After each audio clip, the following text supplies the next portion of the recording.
All right, there we go. That's the stream started.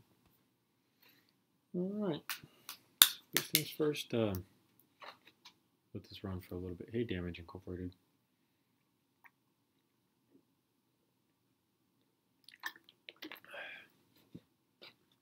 Hey, Derek. I'm going to go ahead and I guess proceed to do a couple different things around the room real quick before we actually begin, because I just need to, because there's like a couple pieces of trash here and there that I need to get out of the way.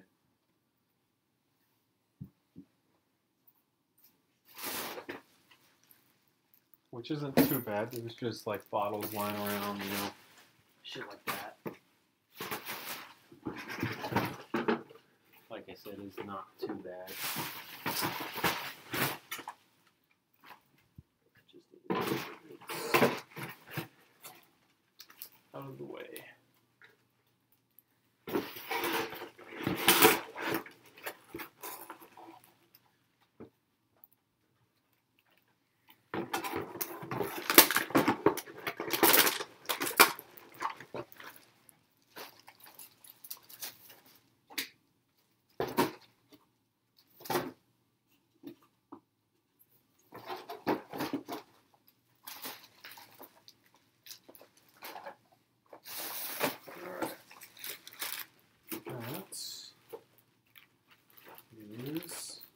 Good enough for what we had.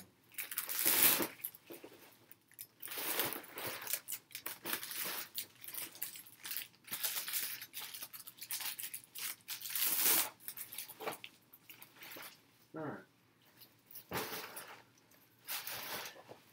Now we're going to move to my desk because you guys are relatively low on power. Plug in and be good to go. Hey, David.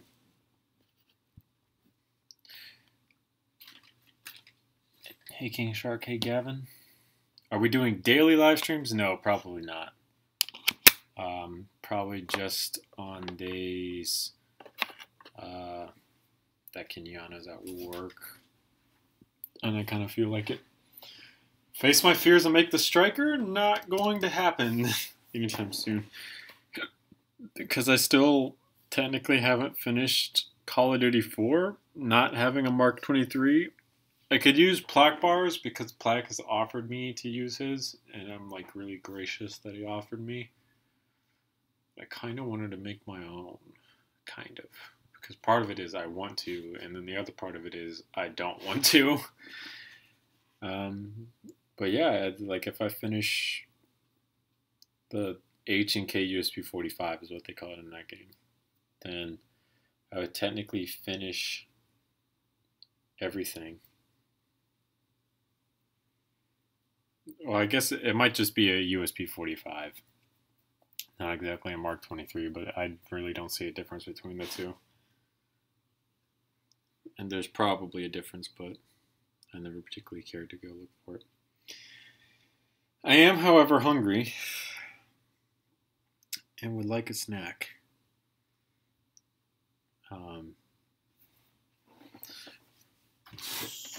What do we have?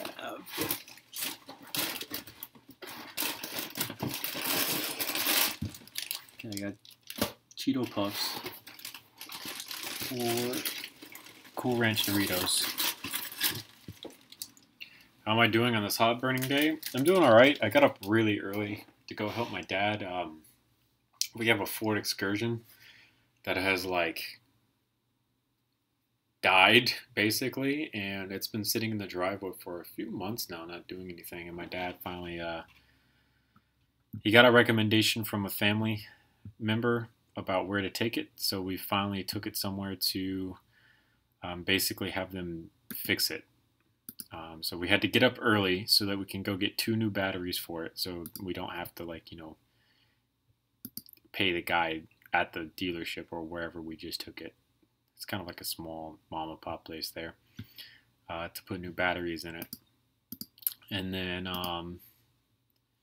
so we did that first thing in the morning, and then we went to back to the house, and a tow truck driver met us at the house, and he put it onto the tow truck, and then the tow truck took it to this place to look at it getting fixed. Oh, wait, I don't think I ever made the Model D, did I?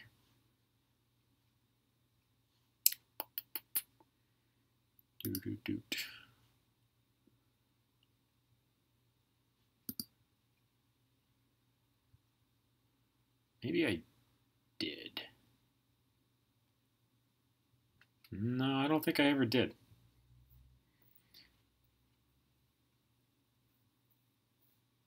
Yeah. Well, the second it got to the dealership, we talked to the, I keep saying dealership. It's like a repair place. The second we got to the mechanic, there we go. We talked to the guy for a little bit about, like, you know, what he was going to do with it and stuff like that. He still got to diagnose it to figure out everything that's wrong with it, but he'll probably have it for a little bit. So at that point, we came back to the house, and from there, I've come back here. And that's pretty much it. So today's food sponsor, the Frito-Lay company, because I have Cool Ranch Doritos that I'm about to eat.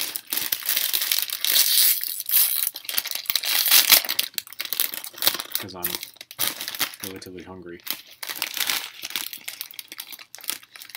All right.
Hey man, it's like ASMR mixed with the live stream, you know?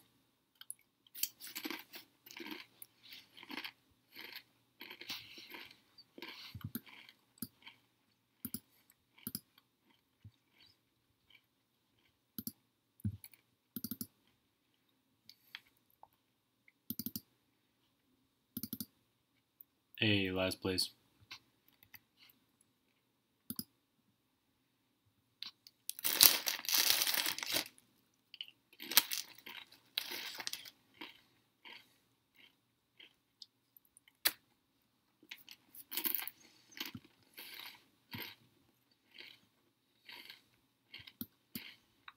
Oh yeah, man.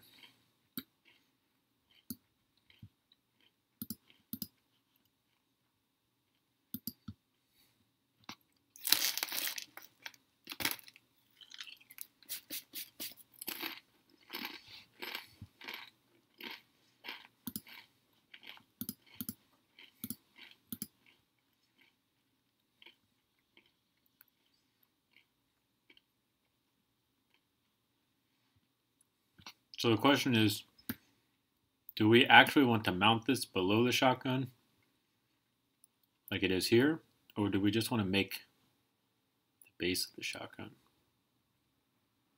Or should we even do this as an option?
There you go, David.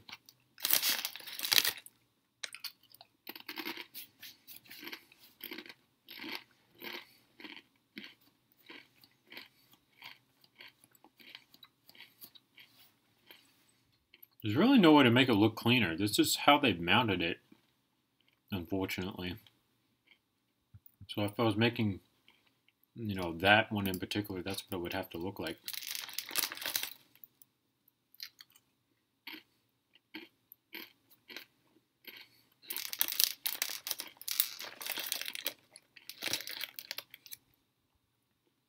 Hey, Golden Llama. Hey, Samuel. Hey, Polar.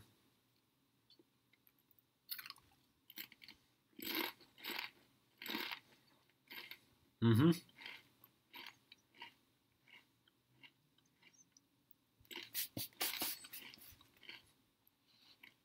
I should have chosen something else I could have eaten with one hand. Because, like, this takes up my hand's ability to do shit. So we'll leave this as an option.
I took a look at the Nambu Type 2 yesterday. That is a possibility.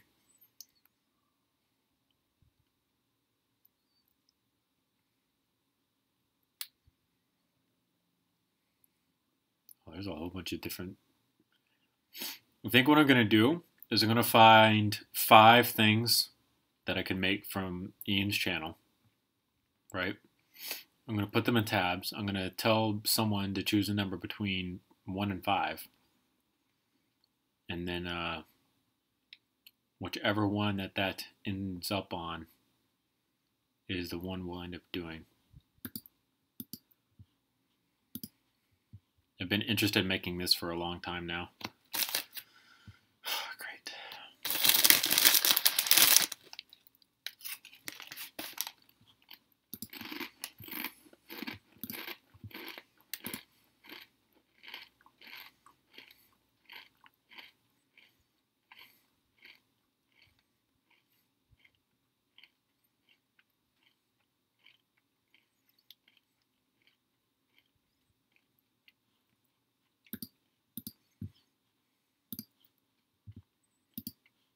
I'll put the Papa Nambu on here just for some Nambu stuff.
We should put this on the list. The Soviet 120mm D30 cannon. We should throw that on the list.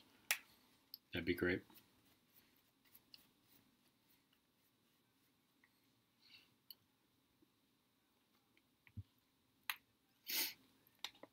I'll get around to making AK-98, but just I'm not interested in that today in particular.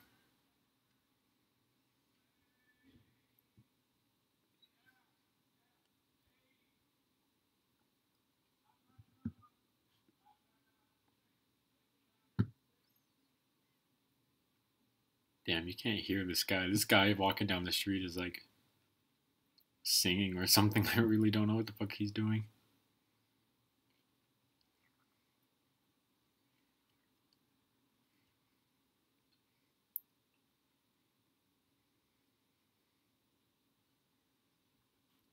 This experimental bullpup shotgun has been something that I've been really interested in for a while now. God, another one?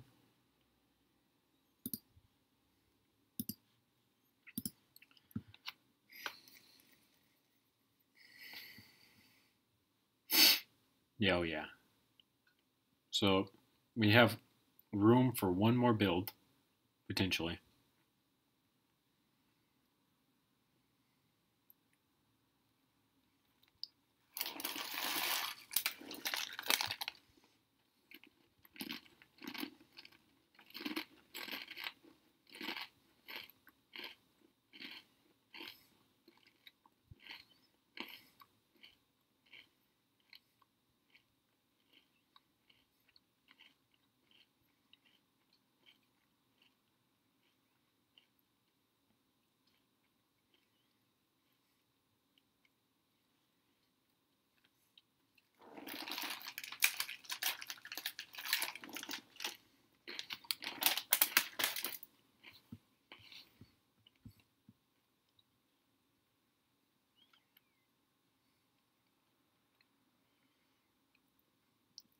Nah, I think I'm gonna choose specifically from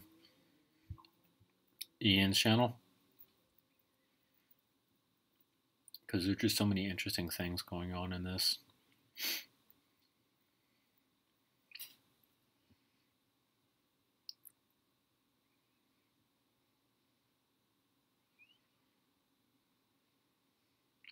This is tempting. Do it like a medium machine gun.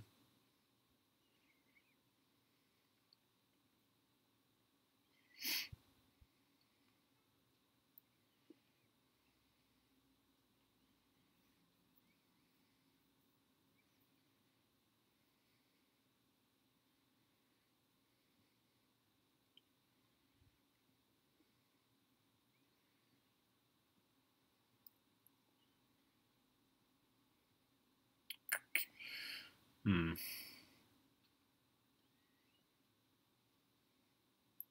want something like a little unique. Ooh, this I have been thinking about doing for a while. So that makes my 5 right there of potential things to create. All right, so now what we're gonna do is we've got 5 tabs here. We're gonna say random number generator. 1 is the minimum, 5 is the maximum, and we're gonna generate. And we got 2. So the second tab is the Semmerling LM4. So that's what we'll be making today.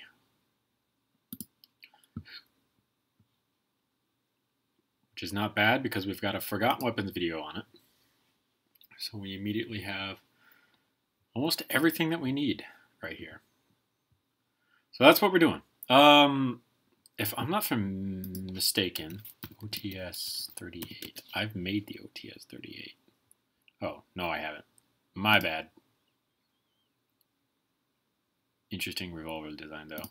But yeah, no, I haven't made that. Maybe a double stream if this is quick. I know I need to cook dinner tonight, so I'll probably cook dinner around 6. I don't think this whole pistol is going to take me that long, but I also would really like to play Apex tonight as well. So that's going on. I am still a little hungry, and I want something sweet now. You get off at 8? Okay. So I'm going to have a Nutty Buddy. So second food sponsor of the day is Little Debbie. Have you done the Groza? Oh, yeah. Quick question, should I make the Deagle Mag 4 studs or keep it at 3? Keep it at 3.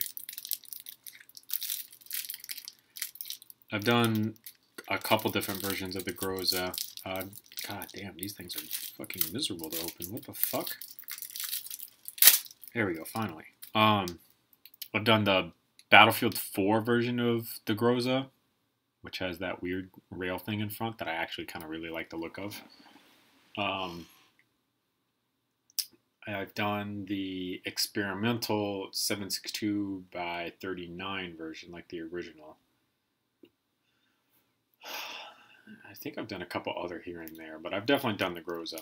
But the random number generator has chosen. Today we make the Semmerling.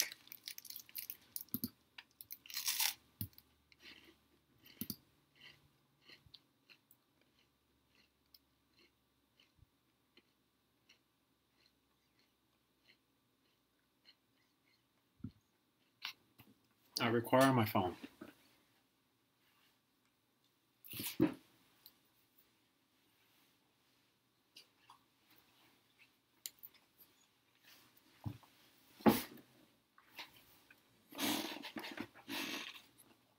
I've already made the Calibri.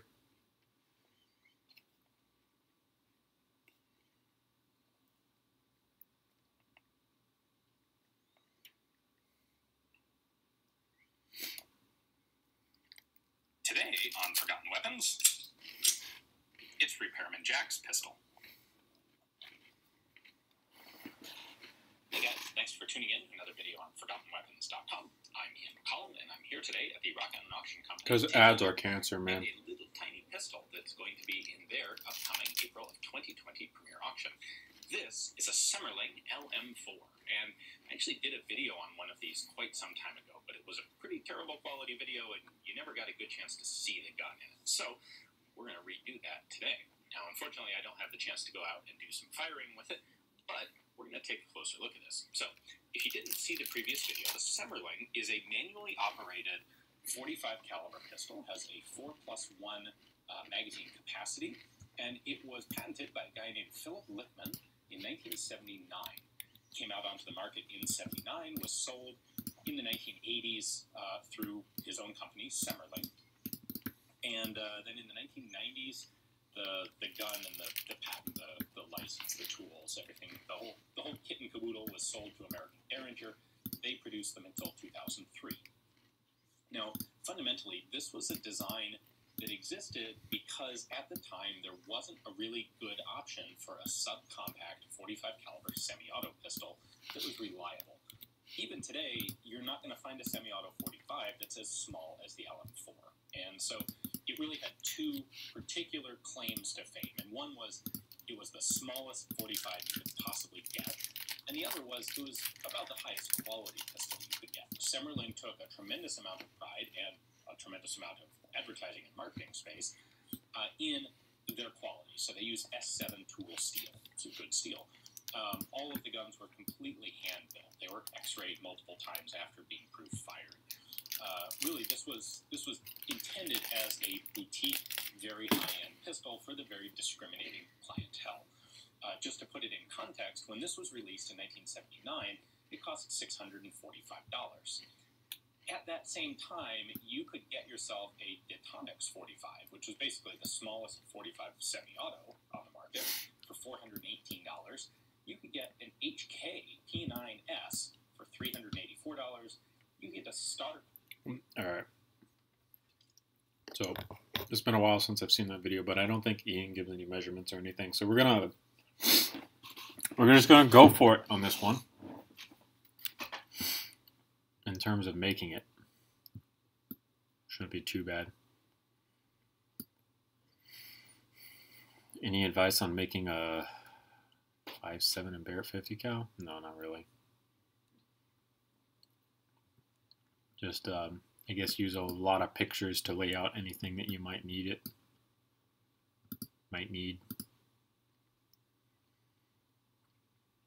So here, I kind of want to use these, but I can't. So instead, we'll use these. I've ordered bricks before. I ordered my bricks through Bricklink. That's where I got my pieces from.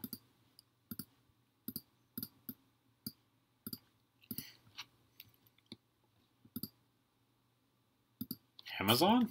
You order bricks through Amazon?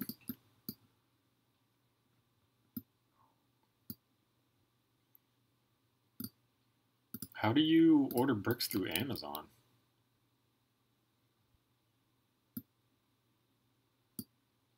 Are you going to do the handle slope that the palm of your hand? What do you mean? I don't know what you're talking about.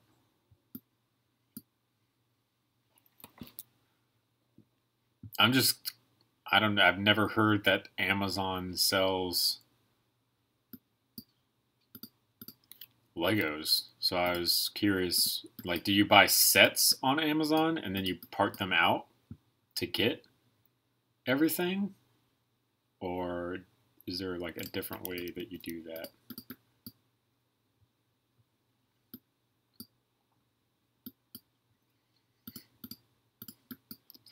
All right, so the other goal for this is to make this completely legal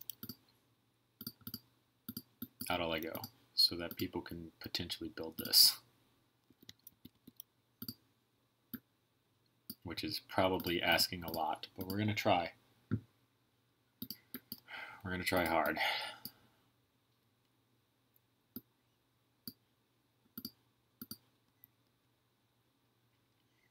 So separate colors and types of bricks you need. I never knew that Amazon did that.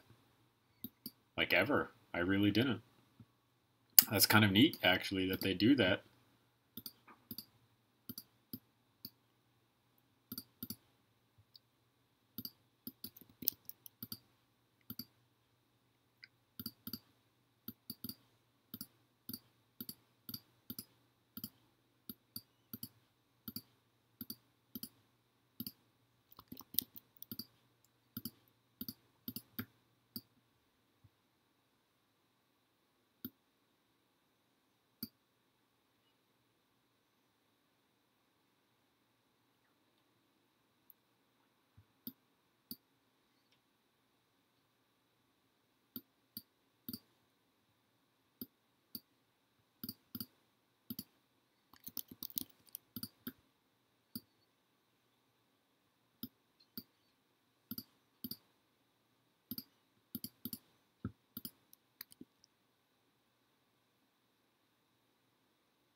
I could probably take and shorten this up some.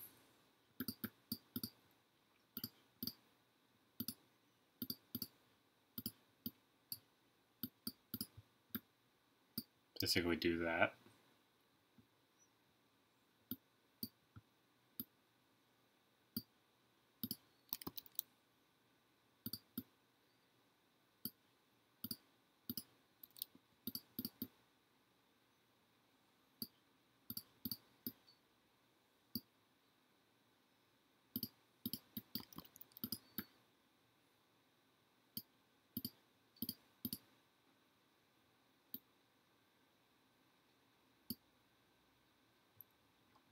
Yeah, no, I have no idea how to calm down a cat.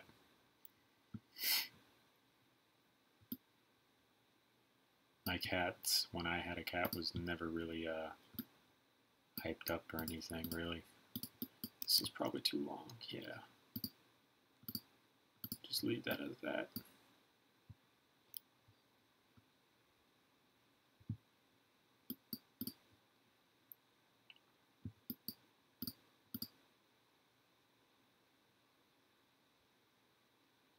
Do I buy the Lego Classic boxes? I haven't really bought Lego. I had an opportunity. Shorten the top of it by a step, like this up here. Open this. I had an opportunity actually last weekend to purchase Legos. My aunt was at a garage sale and she found some. All right, open this. And this woman apparently has like a huge collection or something, but I'll figure that out here in a second. But so she wanted $375 for the recent Jurassic World sets and a few Coast Guard city sets, right? And that's like a lot of money. They're used, first off. They were all put together and inside of like big plastic bags. So I know that at least most of the pieces were still there, if not maybe all of them. But she was asking a lot of money for them, for what they were. And I told my aunt that she could like talk to the woman that was selling it. And if she came down in price to like $250, like $100 off of everything, that I would buy it from her, and I would, give my aunt back the cash for it. But this woman was like dead set on selling these sets at retail value, even though they're already opened, been played with, and things like that.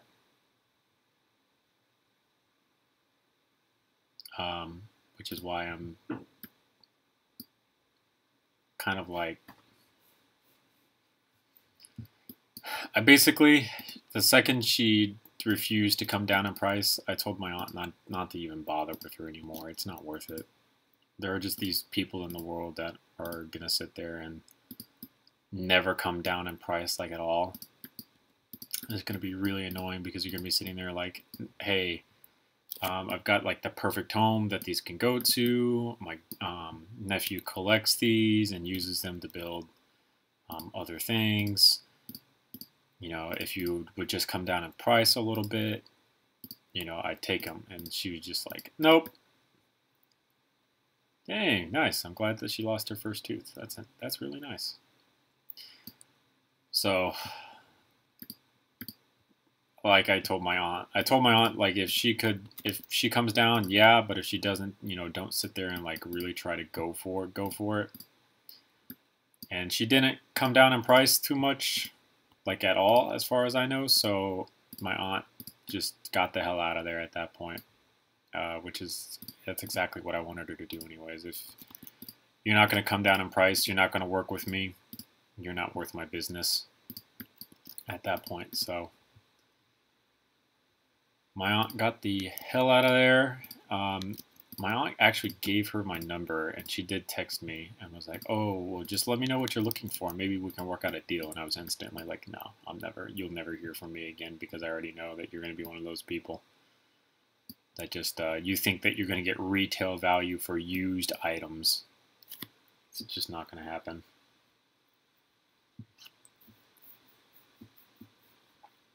I am still slightly hungry. Just a bit.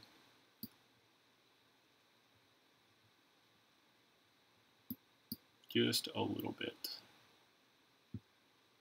And I'd really like to get this curve in.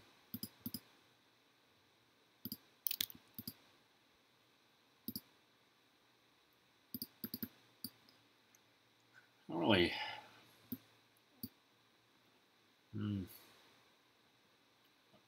This starts like right here at the base. So yeah, this is good. This is close enough for what it is. I don't really have many more crunchy crackers, honestly.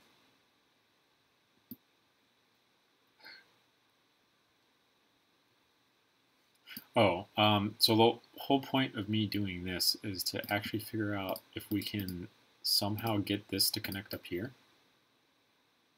Some way, somehow.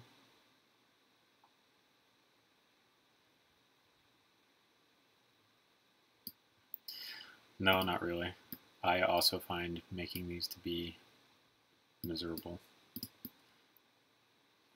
That's off. So there's going to be no possible way that we get this to line up at all. Can I? So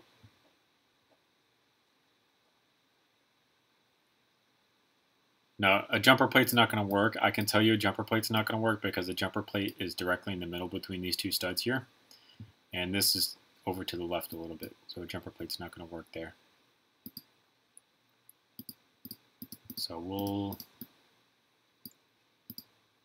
have to take a look at that. Maybe if we bring it down by one, it might work out. The best flavor of Cheez-Its is actually original, believe it or not.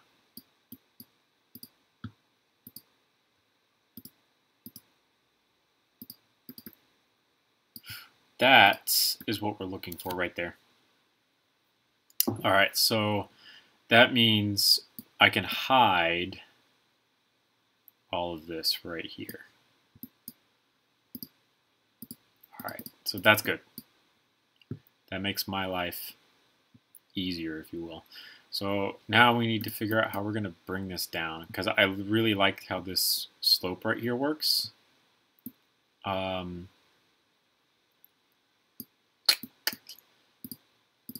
But we'd have to take and do like this, basically.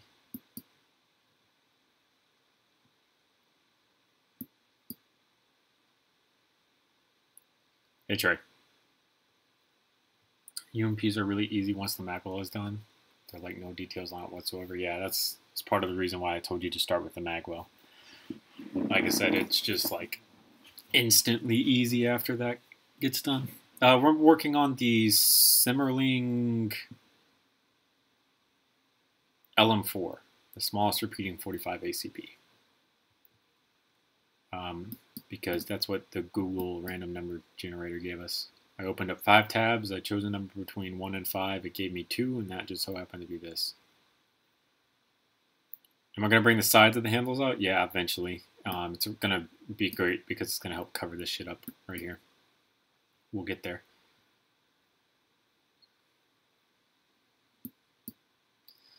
Kind of want to get...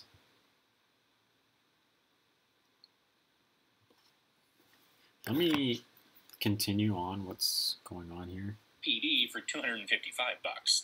In fact, full bill can give you a size comparison. Here is your LM4 alongside with a Colt 1910, which is the same size as a 1911. And you can see that in the hand, this is a pretty darn compact pistol. Now, part of the reason that they're able to make it very small is because they don't have to leave any space for a recoil spring or a recoil system. This is manually operated, as I have said now a couple times, I think, and the slide actually moves forward. So the barrel's integral to the slide. It's actually not really a slide so much because it doesn't have a recoil spring. It's just a barrel there. And you pull it forward. Oh shit. The extractor here holds your empty fired case. My bad. Face. And at the very end of travel, there's a lug right on the side of the slide back there that's going to kick that empty case out off to the right. It also has a lug down there that is going to pull the next cartridge out of the magazine feed lips, pull it forward just a bit. At this point, the nose of that cartridge will... I was taking a look at how this works because now I gotta figure this out. So the other 4 that we had, that taser shotgun was an option.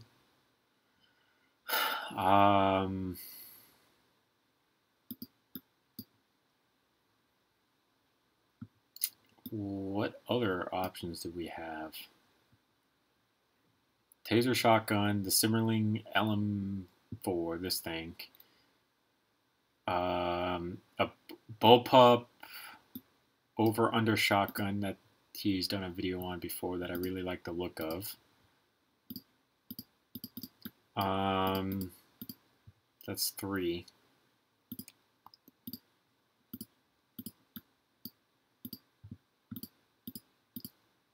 I can't remember the other ones. You'd have to check the VOD for it because I really don't remember.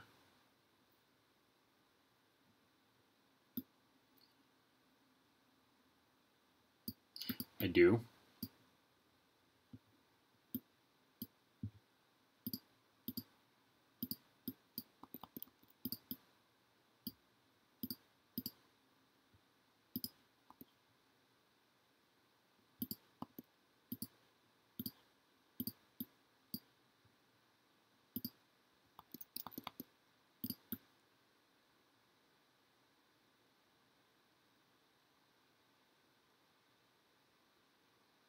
A Scorpio TV.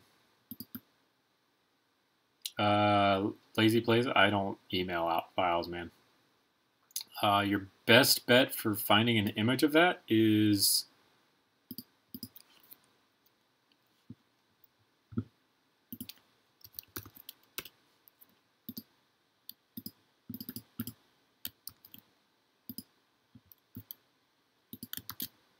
right there on that website. Press Command F, type in Desert Eagle, or Eagle should pop up.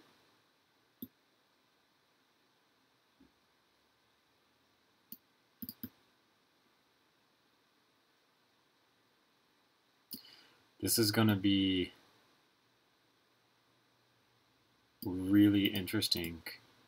Okay, we might need that still. Hey, Marcus. And so this doesn't fit right, but something that might actually fit. Oh, would be this. It's like how much into that clip? Wow, it just barely clips into that. So there's going to be like the smallest of gaps back here.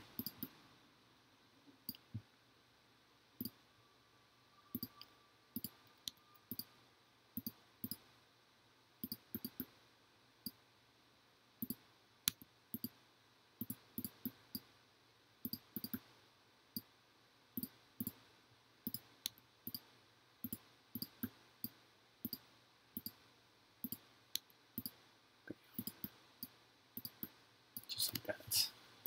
Okay, cool.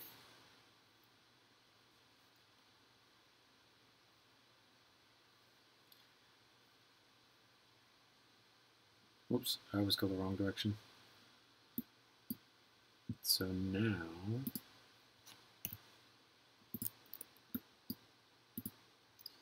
let's extend these. This is the Semmerling LM4. Ian from Forgotten Weapons has a dedicated video to it.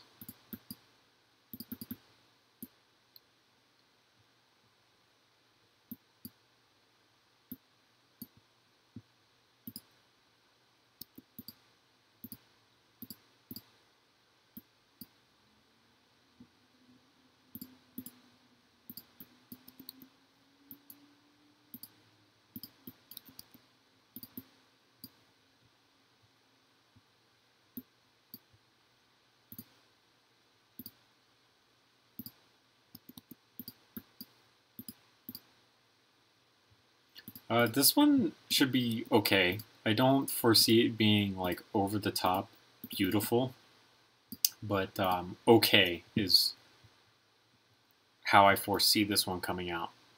You know, like I said, just not something that's over the top beautiful, the end all be all good, best 3-stud wide pistol ever. So just okay. So that's what I would expect out of this one.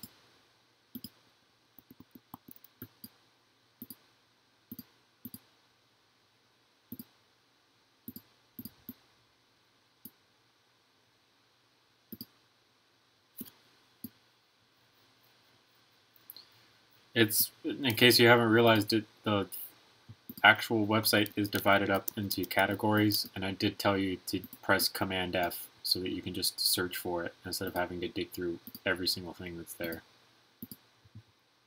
Pistols are one of the very last things on the page. I believe it's assault rifles, submachine guns, sniper rifles, shotguns, LMGs, sniper rifles, something in there. It's along those lines. Pistols are like the last thing, though.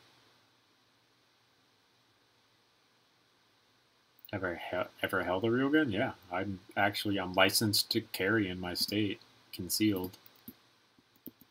I carry pretty much daily, honestly. I've been to plenty of shooting ranges, you know, both local and some not so much.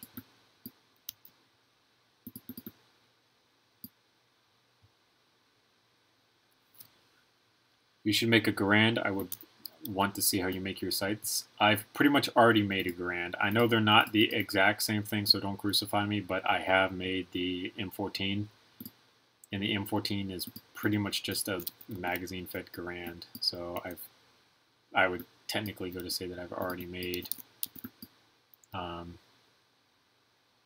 Garand, just not, you know, what you would call a traditional one, if you will.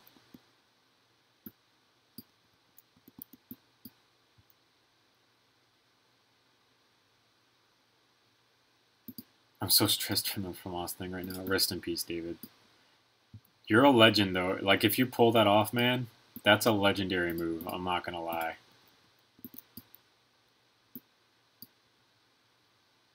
I might have gray hairs. It's funny because Kenyana actually, she looks at my hair all the time, and I have quite a few gray hairs going on the top of my head. And I'm not really stressed out about shit, so I don't know where the fuck they've really come from, to be honest with you.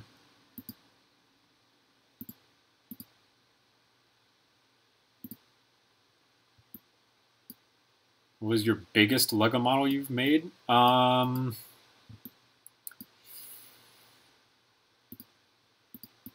is the...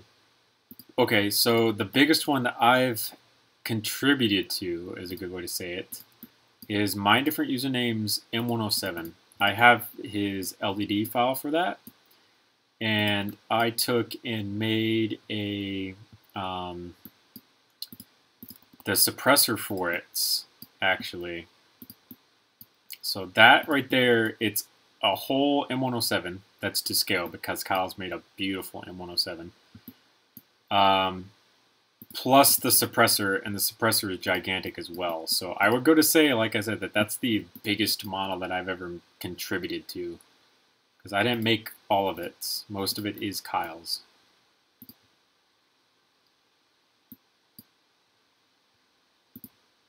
Did you make this pistol called CZ75? Yeah, I've made the one from Rainbow Six Siege.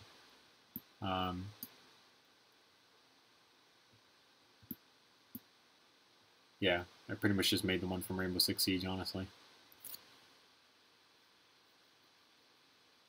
You do have a command button. It's literally called command. Like, I can look. This is really easy. This is the easiest thing in the world.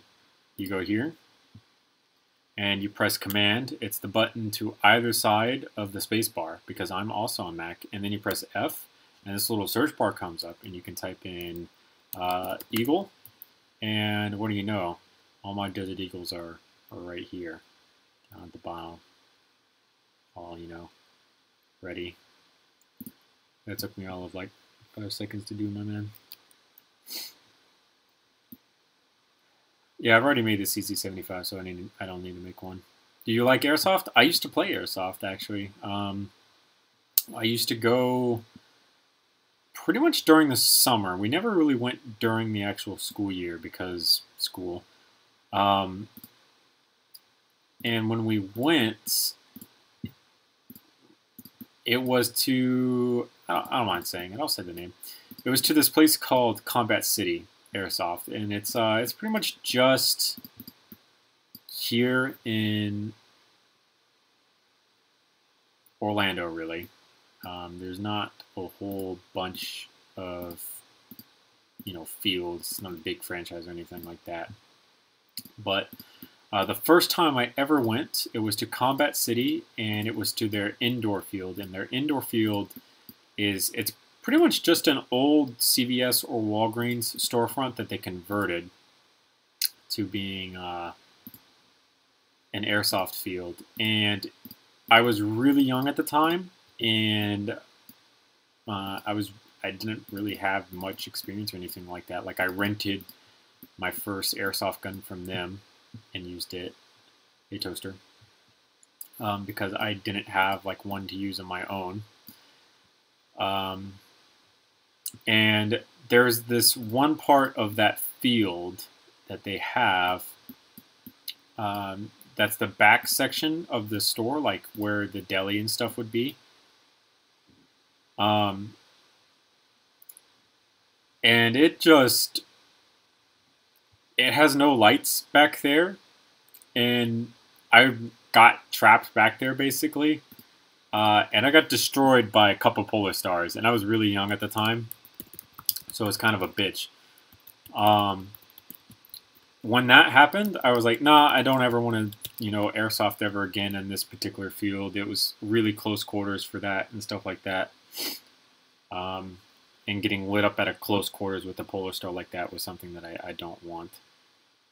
So after that, we went to a different field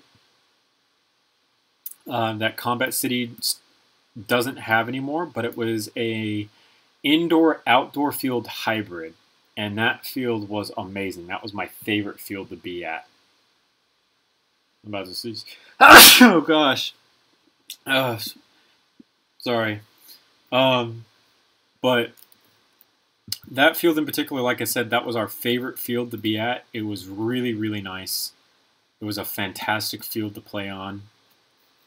The indoor section was air conditioned, and it led outdoors, and like a lot of their game modes capitalized on the fact that it was an indoor and outdoor field at the same time. So it was a lot of fun, basically, to usually there'd be like one team that starts outside and then one team that starts inside, and there would be choke points because there's obviously doors that lead inside and out, and it would generally lead to like these giant gun battles that happened at the doors between outside and inside. And if you were like really ballsy and you went for those doors, it would really pay off. Like, we're talking very high kill games. If you could break through one side, flank around to the other door, that's an easy 5-6 kills right there in a game. That would make you obviously feel like really good inside because you just destroy people at that point right there. So that was the field that we played on for ages. I really, really liked that field, like I said. And unfortunately, Combat City no longer operates that field. I'm not entirely sure what happened or the story behind it, because it's not like I personally knew the owners or anything like that. Apparently my dad talked to the guy a lot while my dad was like sitting there just doing nothing really, just waiting for me to finish up and stuff like that, because he would kind of come and sit and just wait. And apparently the owner was a okay guy, maybe not. I'm not sure. My dad seemed to like him. But after that, I stopped playing. Me and my other friend, we stopped playing, and we instead we kind of grew apart just a little bit. We no longer really see each other, but he's a really cool guy. Actually, I talked to him a little bit yesterday. We stopped going. Airsoft just kind of fizzled out for us. It was, kind of meh. And we ended up instead, college happened for me. And there was a friend of mine in college that I got to hang out with a couple times, and he was really big in airsofting and wanting to go. So I asked him where we were going to go play, and he said Combat City, but on their outdoor field, and they have this gigantic outdoor field that we ended up going to instead. And that was the last time I ever played airsoft was out there. Have you met Nick Brick in real life or know him personally? Not really. I've never met him because the conventions that he attends, I don't attend. And I don't know him on a personal basis, but we do talk on occasion. I might have used his Discord. How old am I? I'm 23. Control F. Thank you, David. I appreciate it. Do I like Eminem? Yes.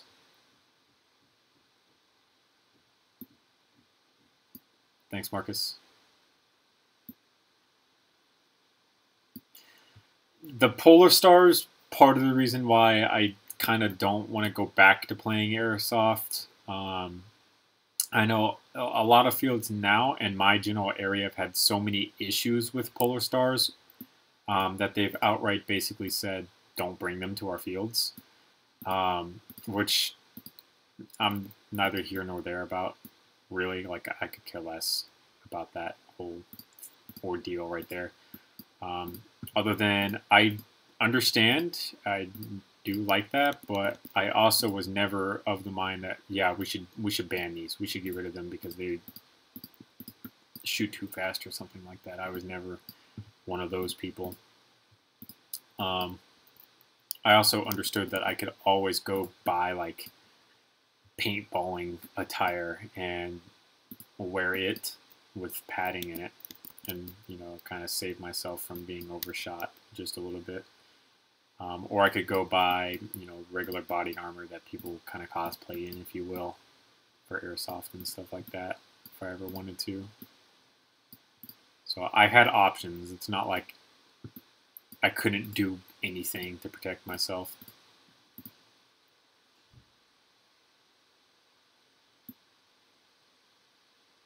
Hey, Winter. Nah, you're still good, man. Don't worry about it.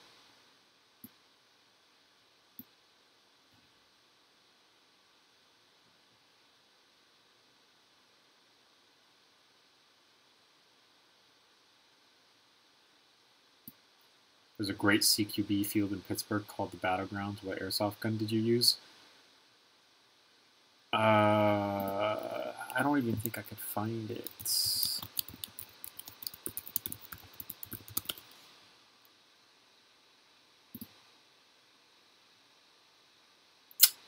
Not the side folding.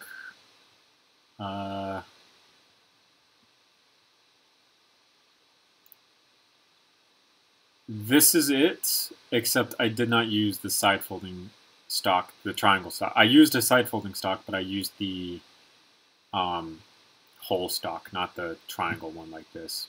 But that's what I used. It was cheap. My dad really didn't want to like shell out tons of money for me to go play airsoft, so I got that. I really like wanted an AK because AKs are like my favorite thing in the world. So that's what I ended up using.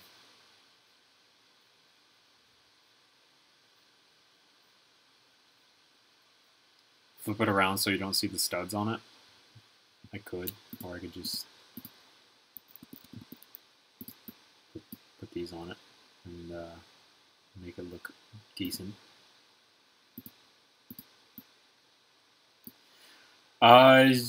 It depends on what airsoft gun you're getting, because there are plenty of actually, I'll prove my point right now. Guaranteed.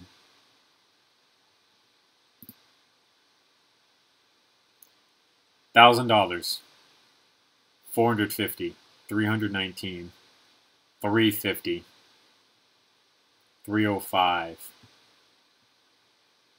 $450, $1,885, $450, $459, $480, $630, $450, $800, $399, $100,000, $400,000, $100,000. It all depends on what gun you're getting. And I would go to say that if you want to really get into it, it's probably going to be better for you to just buy a regular gun. Like if you're trying to get into just like guns in general, just get a normal gun instead and not go for something that's going to be used in a couple of airsoft matches here and there, and you know, that'd be it.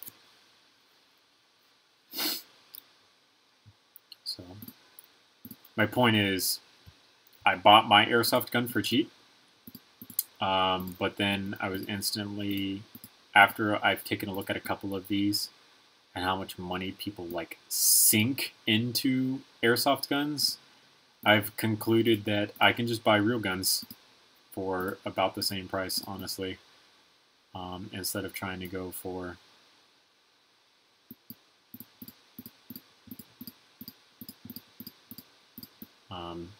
the airsoft guns. Starter M4s are pretty cheap, yeah. But then you get people out here that are making, you know, their Polar Stars are worth, you know, a few $1,000s, and I can buy, you know, quite a few high points for that amount of money.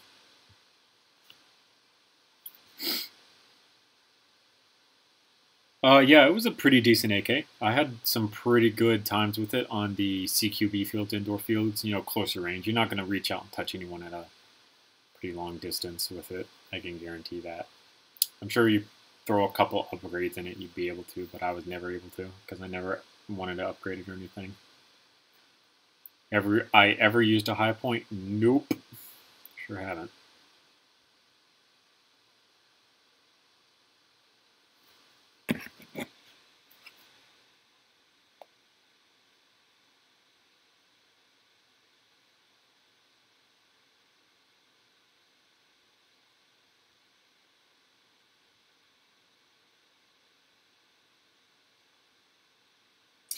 Ooh, I see.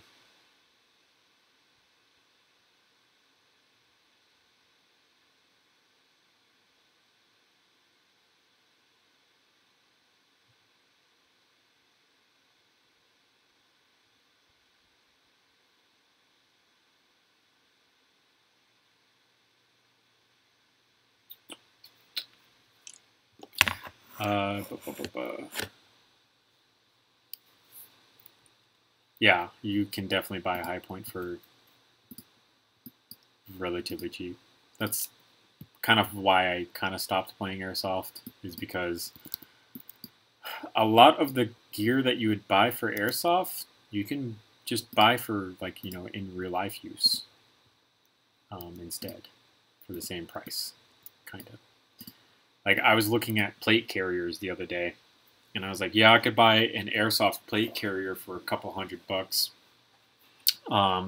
but it's not going to be like the same type of actual plate carrier that a real plate carrier would be. You know, I can't just pop a real plate into an airsoft plate carrier and be on my way trying to take on a tyrannical government. It's not going to fucking work like that. I'd have to actually buy a real plate carrier before doing something like that. So for me, I was kind of thinking about just going straight into the real still stuff and staying away from the airsoft stuff nowadays. How do I make them look so smooth? Snot building usually, like doing things sideways, upside down, anytime the studs aren't on top.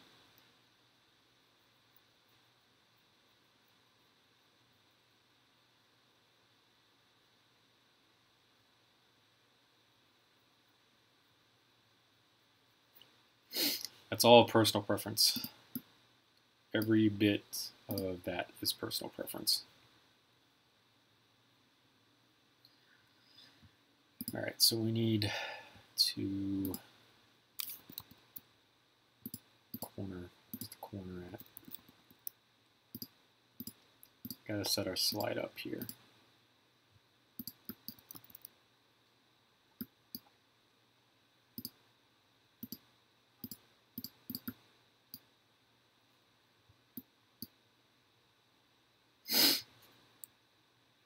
I don't know. I gotta say that if you have the correct income, you can just kind of get whatever the fuck you want and not really worry about anything. But you know, not everyone is like that, unfortunately.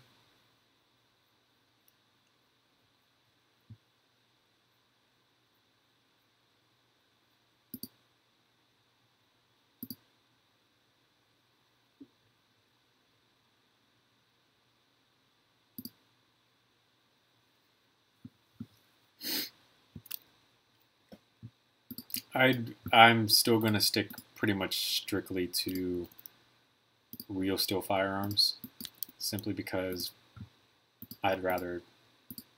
I can't like grab an airsoft gun if someone is invading my home, and then be like, "Get the fuck out of my house," and then shoot them with an airsoft gun. They're gonna laugh at me and probably shoot me in the face with a real gun, which I don't want to happen to me. So I'd go to say your best bet is to kind of, excuse me, sorry, use airsoft like as a way to enjoy your life when you're young.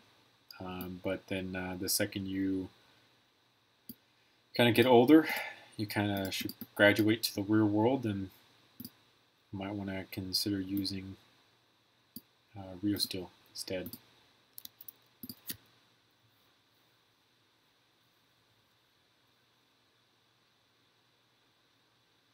I have a simulated recoil airsoft rifle, but from experience it has less recoil than a 22. Yeah, that's because there's no way that gas pushing back on a simulated bolt is going to be able to fully match a freedom pill moving down the end of a barrel on a weapon. Like, you would need to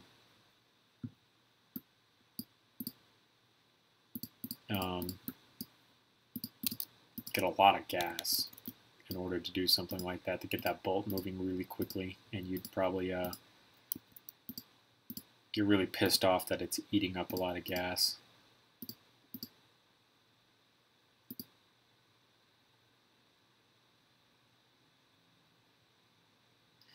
Yeah, we lived in the camper at the time, and there was just like knocking on the window. So I had my AR-15 with me, and that's what I used to go investigate that situation because I was not too interested in that. That was Kenyana who asked me to go out there and look at that because she did not like what she was hearing. So I said, okay, and I went outside with a whole AR-15 for that.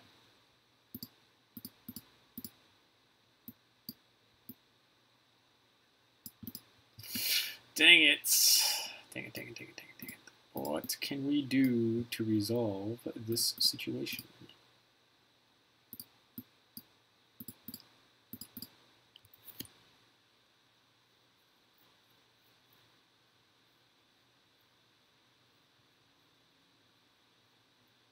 See you later, Pixley. Thanks for coming back or coming in and stopping by me. It's yes. In a high stress situation, do you have enough time to grab a Polar Star and prepare it for that? I kind of doubt it. And that's why I'd rather have a real firearm, basically. Damn. That's pretty bad, babe.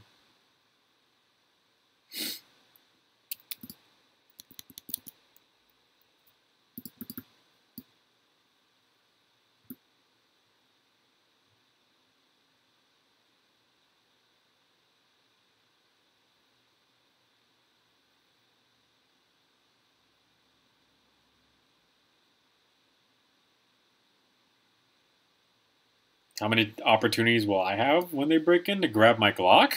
I pretty much sleep with the Glock beside me. So, to be 100% real with you, I'll have plenty of opportunities to grab my Glock. I don't really not have my Glock with me when I go places. I almost always do. I'm licensed to carry concealed. I have everything that I need. I just, oh.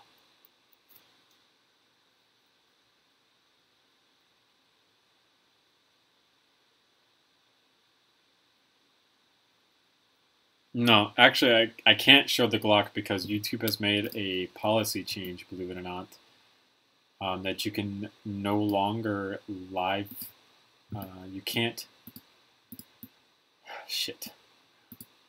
You cannot openly display or have firearms on stream. They made that change a little while ago. I believe they made that change in particular because there was that guy on Twitch, I want to say, who had a firearm that he had on stream or something, and he was doing something, and it accidentally went off. I want to say right around that time is when they made the policy change. Well, they say that you can't do it on live stream, not videos.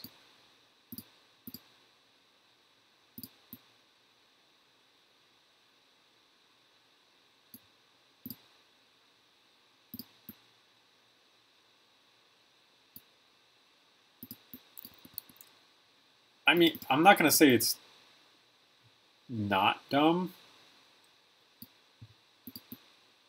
It's smart on YouTube's end to implement this rule because then they absolve themselves of any liability for people who might accidentally shoot like a significant other or something on stream because they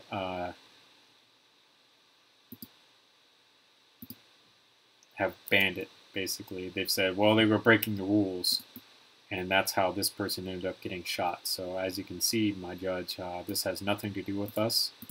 We did everything in our power to make sure that this instance would not happen, and it still happened because of their negligence to follow our terms of service. So it's one of those types of things. It's also not really stupid because there are a lot of people out there who have no business carrying a gun or using a gun or anything like that who still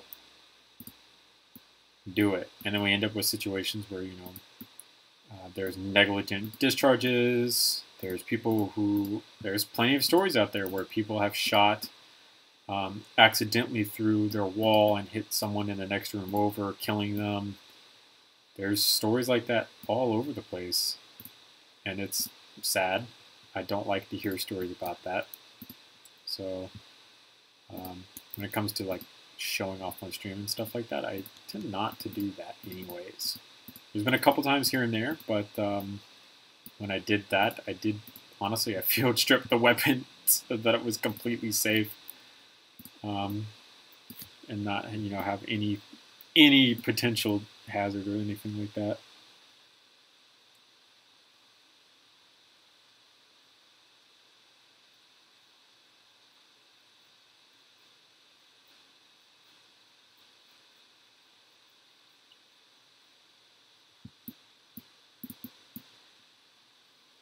There's a whole bunch of different stuff and stuff like that.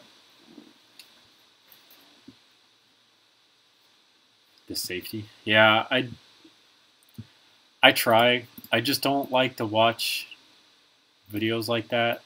Part of it being, it hurts me to watch people do that because then you get this huge push from the anti-gun people who are like, see, if we had banned all guns, this would have never happened. So that's part of it. The other part of it is there are a couple people that my family knows in particular that, excuse me, so sorry. There are friends of my family that have ended up dying because of weapon discharge accidents. So there was a couple people they were out hunting, and while out hunting, one of them ended up getting shot by the other hunter by accident, obviously. And he died in my grandfather's arms while they were waiting on the paramedics to show up in an attempt to save him. Because they were hunting, so they're out in the middle of nowhere, having to wait on an ambulance to get out to them, and he did not make it because he got shot. And it's not exactly a good scenario to try to survive through. I never personally knew them myself. It's just they're people, they're human beings, and they got shot, which is not exactly a good thing. And they did die because of it, which is also not exactly a good thing. But like I said, I never personally knew them, so I don't have a personal connection to it, so it's not something that truly affects me. What affects me more than anything is having to explain to the people who were there, who did see that, who were traumatized by the fact that their friend, the lifelong person that they've known for ages, just got shot. Was explaining to them and being like, well, hey, just because this incident happened, don't think that all guns are evil and this is going to happen all the time. This was an accident. Don't beat yourself up over it. Stuff like that. Trying to talk them through that is way more difficult. And it does start to push some of the anti-gun agenda. Which I don't agree with the anti-gun agenda, in case that's completely obvious. That's just one of them. I don't agree with it. No, I don't mind jokes, guys. There are certain jokes out there that I will let you know if you've gone too far, but for the most part, you guys are okay. Like I said, I'm not too overly sensitive about these types of things. I chose the worst time to fucking sniffle. I promise I'm not crying or anything. I just have my nose is running a little bit, and I used that little bit of time to suck all the snot back up my nose.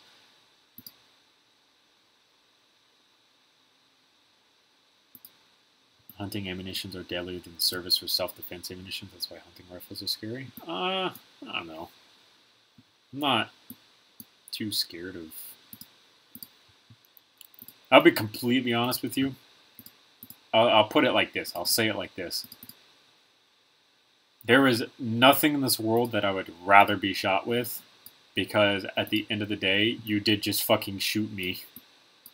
And there is a hole inside my body now.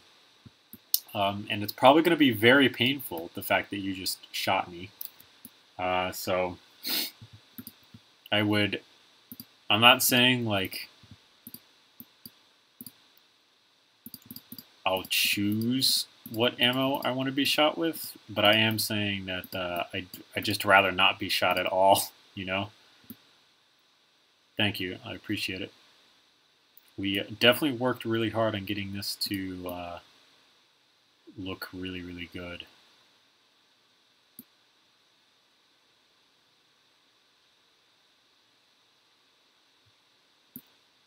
So now, this is the first time that I'm ever going to do this like this. But we're going to make a system for this to travel on.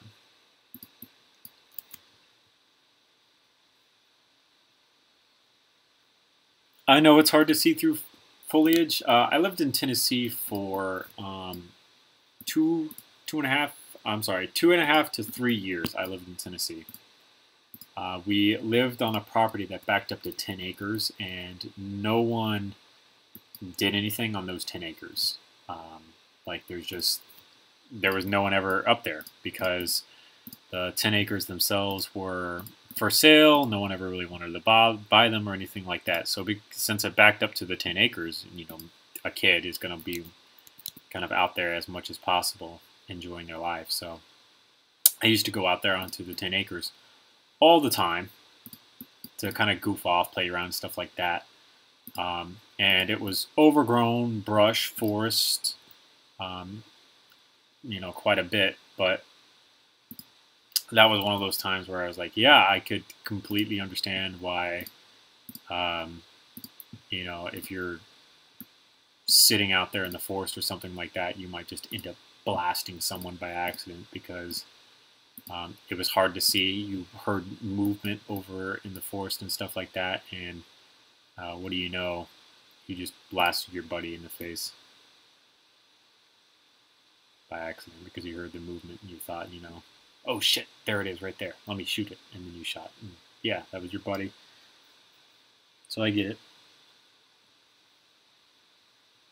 Do you ever build the guns that you design? On occasion. It depends on what it is. I have my P90 actually up here. Actually, that's something that I could show off if I put a shirt on. But yeah, we did actually get the slide to work, by the way. Which is, I've never thought about designing a slide like this until today.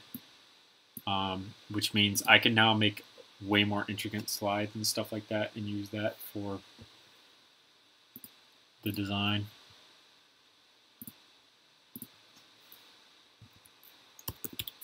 Let me find a shirt.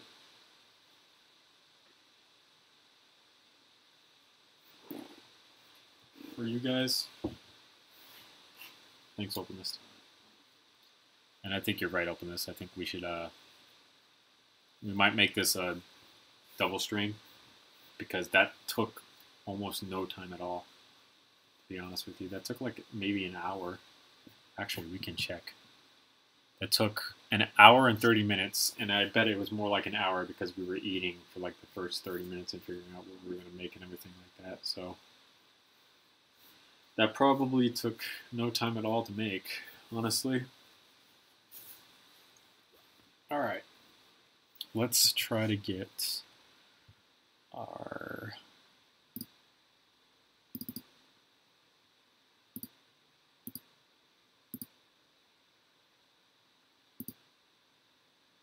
this is the issue that I've been having. It doesn't want to work.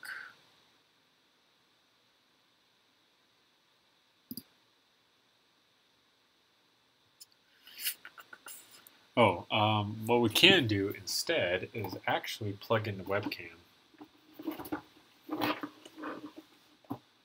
Actually.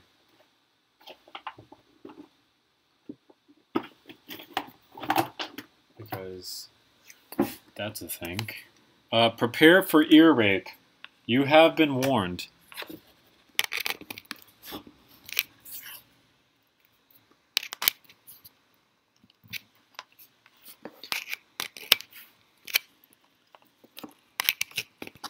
There we go. And this comes down.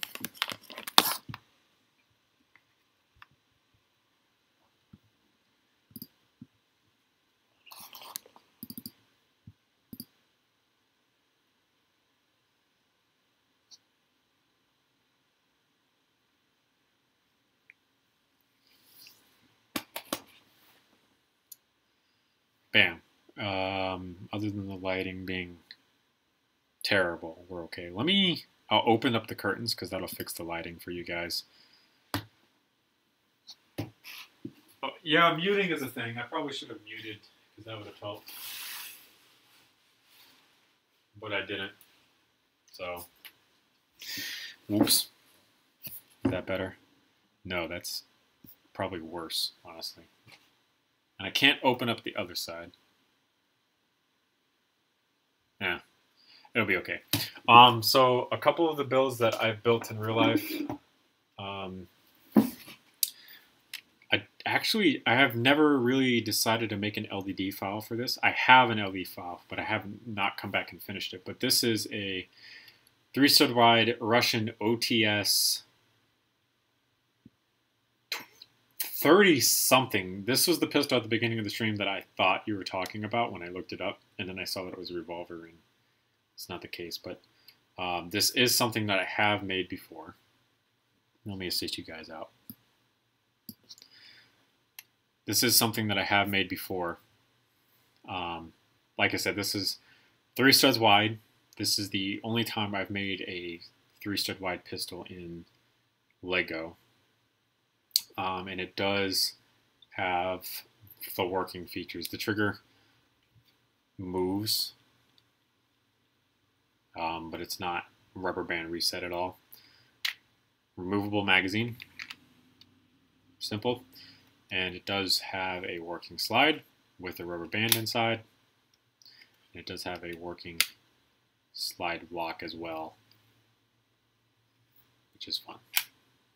So, I do have some of these. Yeah. Thanks, David. I appreciate it. Where do I live? I live in Orlando, Florida. I'm not afraid to say that. That's that. And then the only other Lego build that I actually have access to right now would be this. This is one of the first models of P90 that I have. Since making this, I've come through and made all sorts of different upgrades to it. This one doesn't have a shell ejection port in it at all. The bolt is basically only what you see up here, so the bolt doesn't even come back to here. The magazine being 4 studs wide is atrocious. It needs to be more along the lines of shit. What am I gonna say? It needs to be a little more like 5 studs wide, 6 if you want to get really into it. And then obviously when I go to put a shell ejection port on it, it would need a dust cover and shit like that. So I have a crap ton of Lego guns, but they're all in storage. These just so happen to be the ones that I have actual access to right now. I kept the P90 out because this is a huge brick of a gun and it's really strong for what it is. This rubber band in here it's weak, fortunately. And because it's a brick, it's really strong, so I can leave it out because when we have company over, they're kids, and their usual intention when they see Legos is, oh, I want to touch that, I want to touch that. So having this out is good because they can touch this and not, I don't have to worry about them breaking it, like a whole bunch of my other shit.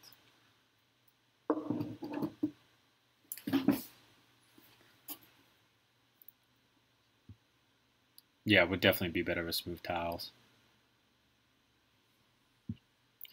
I can minimize you guys back down, though. It's good enough for me.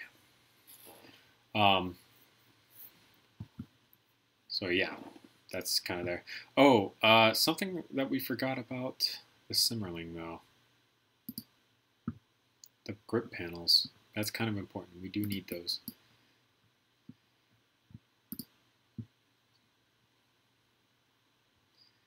Yeah, but your P90 is definitely designed a lot better than my P90.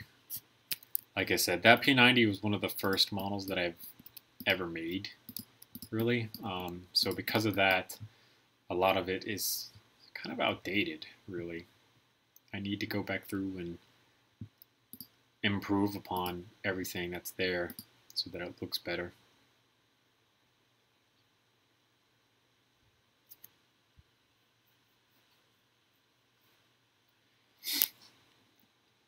Like I said, I live in Orlando.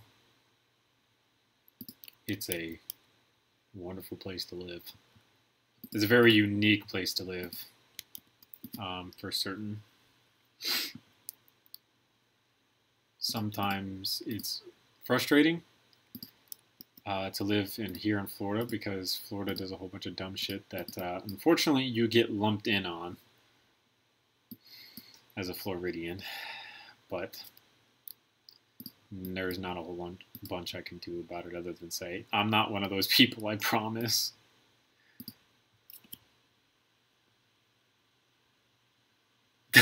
I remember you telling us about that whenever you were down here. I'm so sorry, man. I swear I'm not one of those people, I promise. Like I said, there's not a whole lot I could do here other than like, no, I'm not that person, I promise. I'm not the Florida man that you hear about all the time on the radio.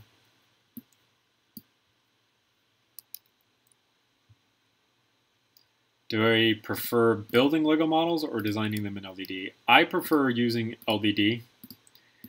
I say that because I have unlimited access to the pieces that I need inside of LDD.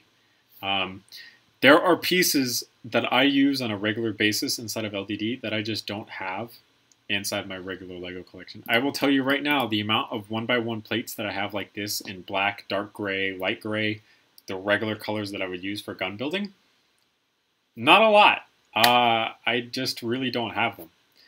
So for me, personally, I can use as many of those as I want inside of digital building, so my life is easier.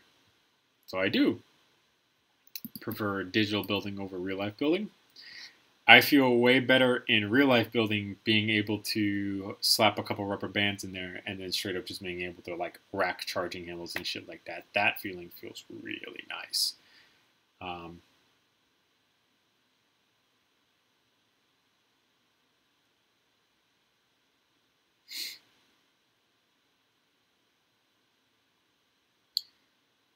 I like to have them in my hand. I like to feel them too. You can ask my girlfriend when we first started dating. She would just be sitting in my room, and I would, in my old room, when I lived with my grandparents and my dad, I had shelvings all up along the top of the walls, and on all the shelvings I had gun models along them. So, you know, every once in a while I would just get one down and I would sit there and fidget with it, play around with it. And that's coming from someone who's 23. So definitely something fun to hold and have.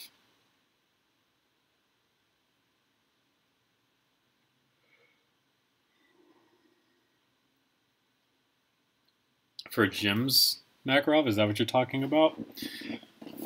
The answer is going to be no, because I actually have a Makarov already.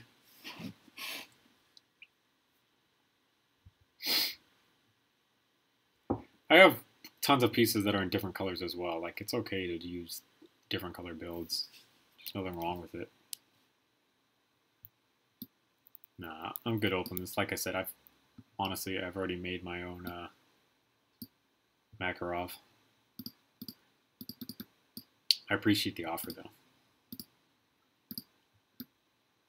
It's not that he was really rejected. It's just that if I already have the model, I'm not going to try to grab another one.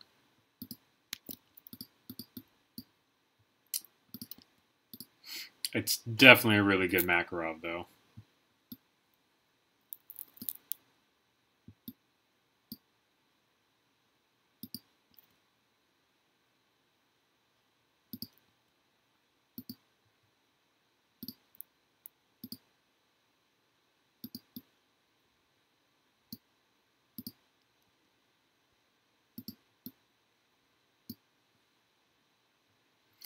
This is at a slight angle, and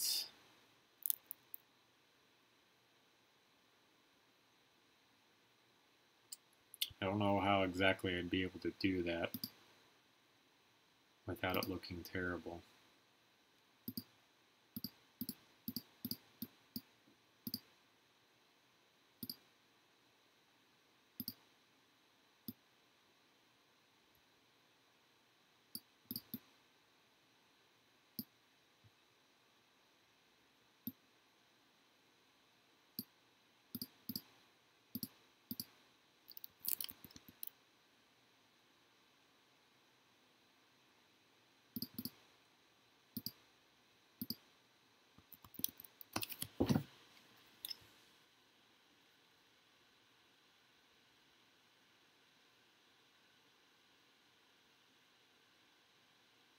Yo! That looks amazing, David. Oh shit, you're maybe you used it to index where the model goes, but that site The rear sight is not correct, my man. I'm sorry.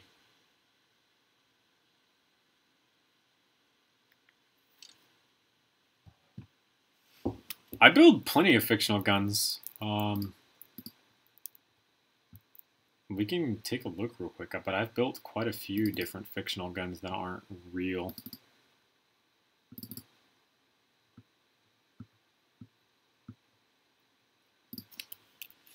Uh, 1903 point shooting isn't real. The AK cannon isn't real. The purple Starling AK-47 is not real. The 104 custom AK is not real.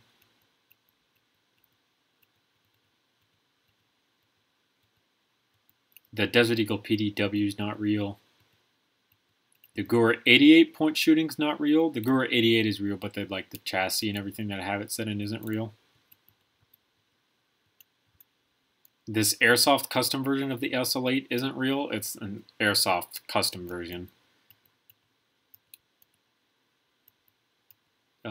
The Lightning Hawk Desert Eagle's not real. It's an airsoft version. The Lynx CQ300's not real. It's the Honey Badger version in Modern Warfare Remastered. The Markhor by Quicksilver Industries isn't real. The Dark Matter chassis for the G18 is an airsoft 3D printed chassis, so that's not real. The Cuda's not real. No, that's wrong. I'm sorry. Well, the Swordfishes, both of these Swordfishes are airsoft attachments for airsoft MP5, so that's not real, if you want to call it that. MP5 SDK PDW, like everything about that MP5 isn't real at all. The OTS-03 from Rainbow Six Siege is real, but the sight on it isn't real. The CSX version of the P08 Luger that I made isn't real. The P2020 isn't real. Pigeon from Mike Tyson Mysteries isn't real. Red October HK MP7 isn't real. The MP7 is, but some of that stuff isn't. These two RPKs right here aren't real. Brock Samson's knife from Venture Bros isn't real. Love that show. Soul Solid from One Piece isn't real. The throwing knife from Modern Warfare 3 isn't real. The Widowmaker from Infinite Warfare is not real. And Zoro's Sandai Kitetsu from One Piece isn't real as well. So I've definitely made plenty of not real things.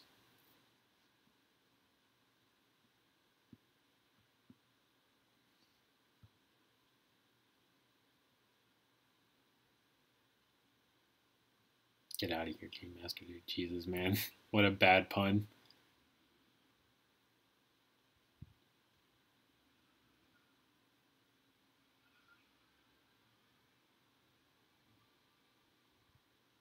No more cringy Let's Plays for Minecraft. That market is saturated enough as is. Don't do it.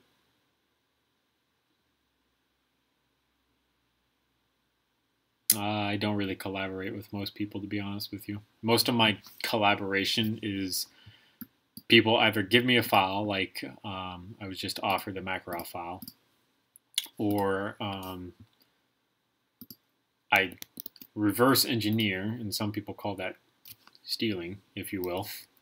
I'll steal a file and use it, if you will. But like I said, I don't really collaborate. Most of it is just me attaching their name to the project so that they don't feel bad that I stole their stuff. Wink, wink, nudge, nudge. I've never really had an issue with anyone saying, "Oh my God, I can't believe you stole that from me. How dare you?" But I don't want to ever find out what that feeling is like either. So I tend to attach their names to the projects to let them know, yeah, I did take inspiration from this person. I did use their techniques on this, and I did use that for this, and stuff like that.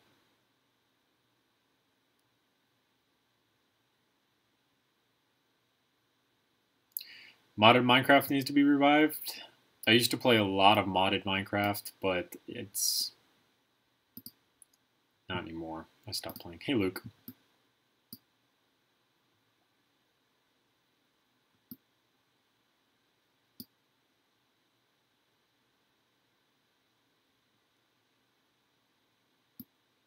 Hey, no problem, Luke. Thanks for stopping by, man. I appreciate it.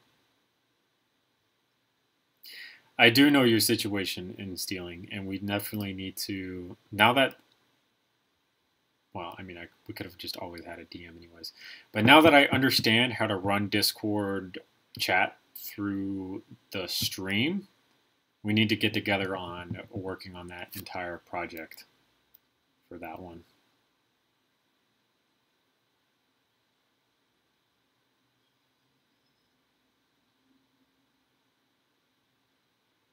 Do you know about PO2 and Stone Block?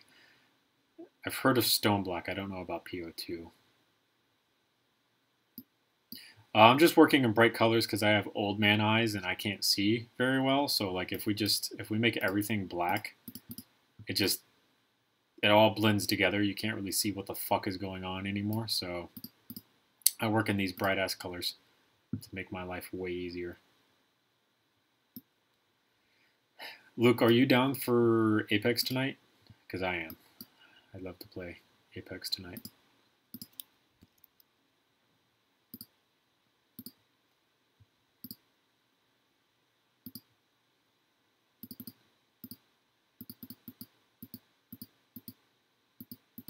Do I have Discord? Usually the answer to that question would be no, but fortunately for you, some people actually helped last night with forming a Discord server for us.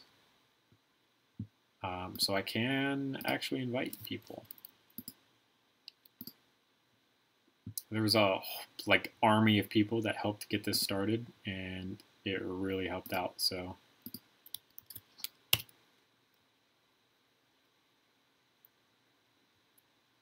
see you later, Marcus.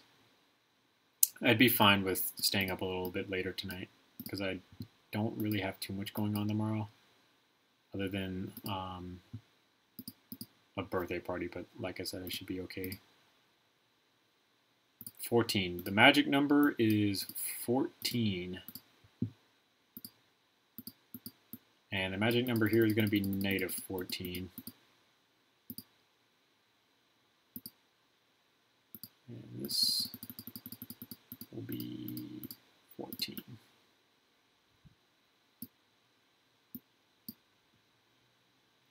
Do I know my different username personally? I know him better than I do Nick Brick. But I wouldn't say it's like we're on a friendship level or anything like that. Kyle's a really good guy though. Like he's really kind. He's helped me out quite a bit. He actually really helped me with trying to stay monetized on my channel. No problem, Luke. Thanks for stopping by, man. So like when my channel was getting demonetized or was under threat of getting demonetized back in the Adpocalypse days, when that was around, shite. We need to turn this into like a 3. My only chance of staying monetized was to gain up to 4,000 watch hours in the past year. That's how I would stay monetized, basically. And I really tried and pushed to get that all done, but unfortunately, it didn't happen for me. So when I kind of saw that it wasn't going to happen for me, I reached out to Kyle and I explained to him what was going on at the time. And he actually got back to me and he said, yeah, man, I'll promote your post. And he promoted the Op Dragon Lore video that I did, because the Op Dragon Lore was, what I really went for, trying to complete and make everything look, 100% for, so that I could stay around on the monetization side of things. And he single-handedly dragged a huge portion of audience up to my channel. And I know there are some people out there that are still subscribed to me today because of that instance. And that's a really appreciative thing. And I'm definitely very grateful that we had talked about that. And it's funny because our only other interaction up until that point was I was on Livestream one day, and I was talking about how Kyle stole this, Kyle stole that, you know, all these huge accusations. And he actually reached out to me in Twitter DMs after that stream and was like, yo, I don't know what the fuck you're talking about. I've never done any of this. It's all a coincidence. And I was like, oh shit. We talked it all over. He showed me actual proof, like irrefutable, and made a giant apology video.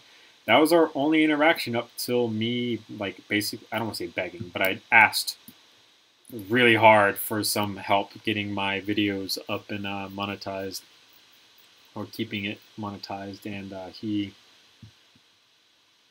he said, yeah, I got you. What the fuck? Siri, no, I don't need you. Go away. So like I said, I don't personally know him on a huge personal level, but he is a very good guy. He's a very genuine person as well.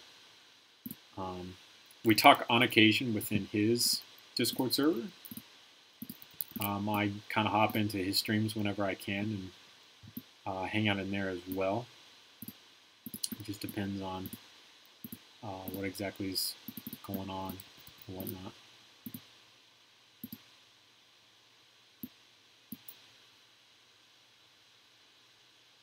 MDUN is basically Keanu of the LEGO weaponry community. I'll agree with that. I'm fine with that. Just realized my LEGO models on Modern Warfare 2019 would be a terrible idea. It would break instantly with how they treat their guns in that game. Nah, I think it'd be alright. You just throw some super glue down in there. So this is really interesting. I'm really big into the Gunpla community, like Gundam building and stuff. And something that I found out a few months ago is that the glue that they use to glue their models together in certain parts when they go to remove seam lines, it's literally, it melts the edges of the plastic together, and that's how that glue specifically works. And now I've been kind of thinking about it. There could be a glue that is specifically developed for Lego plastic that you would put it on the seam lines, it would melt the seams together, and you could take and, you know, sand that just a little bit to get those seam lines to disappear. And you could find guns that are like really strong if you did that. Yeah, I know. They've talked about this before, but they really wanted the above and beyond weapon reloads. Like, oh yeah, this is super accurate to how they would actually reload the weapons in real life and stuff like that. And part of them doing that was we need to bash the shit out of the guns while we're doing it so that we can appeal to the operator community, if you will. It definitely worked. I know a lot of people were really happy with the way that the reloads look in that game. So, like I said, it definitely worked for what it was. Crap, I did the exact same thing again.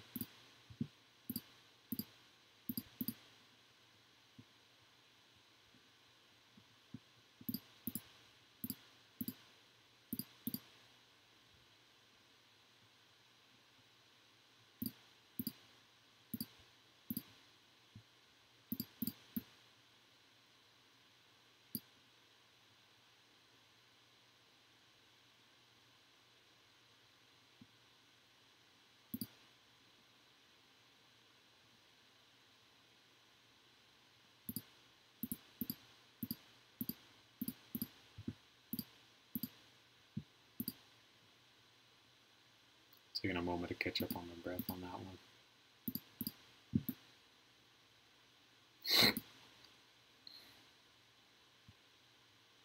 It's called MOC. It's what LEGO uses at LEGOLAND. It's very strong. It basically welds the bricks together. Definitely recommended. That's amazing. I actually didn't know that they had already come out with it and that it existed.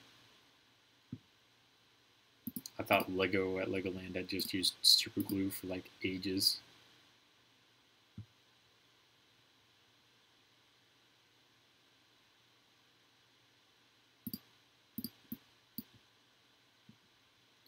I need more red, and this is definitely more red of the two. So I think we'll stick with that. And then instead we'll drag this to here.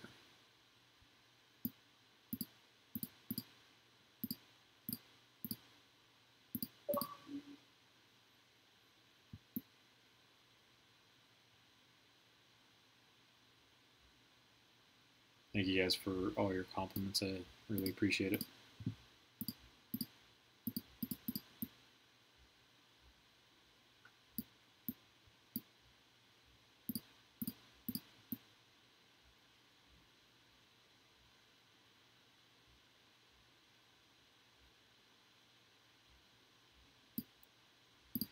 All right, so that is the Semmerling LM4.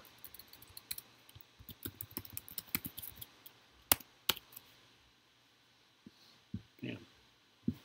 And interestingly enough, we did also manage to get this in.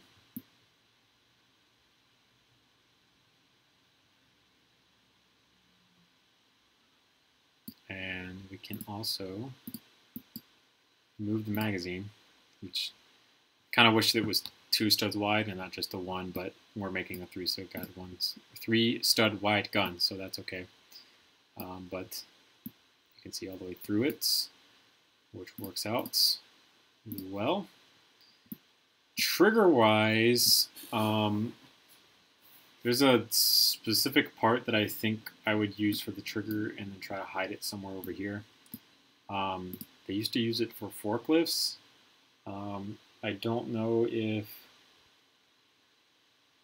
I know for a fact LED doesn't have it, but I think Studio has it. If we wanted to, we could move that over to Studio and try to change things around to get it in Studio. Do you know the pain of a mod pack when there is Craft Weaker in it? No, I don't.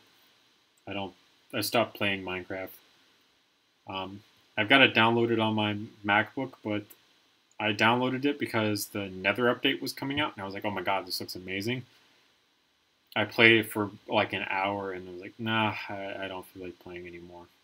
I'm good, so I stopped playing.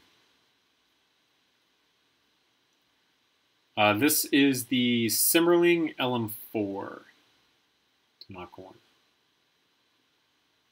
Can you make the Car 98K? Nah, not right now. Don't think so. It's 4 o'clock. Kenyana says she gets off at 8. She'll be home around 9.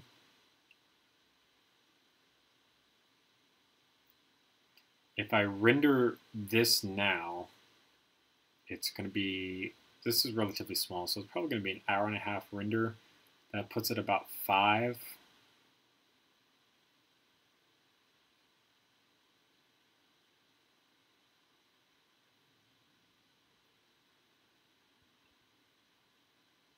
Maybe we can find another small thing to make.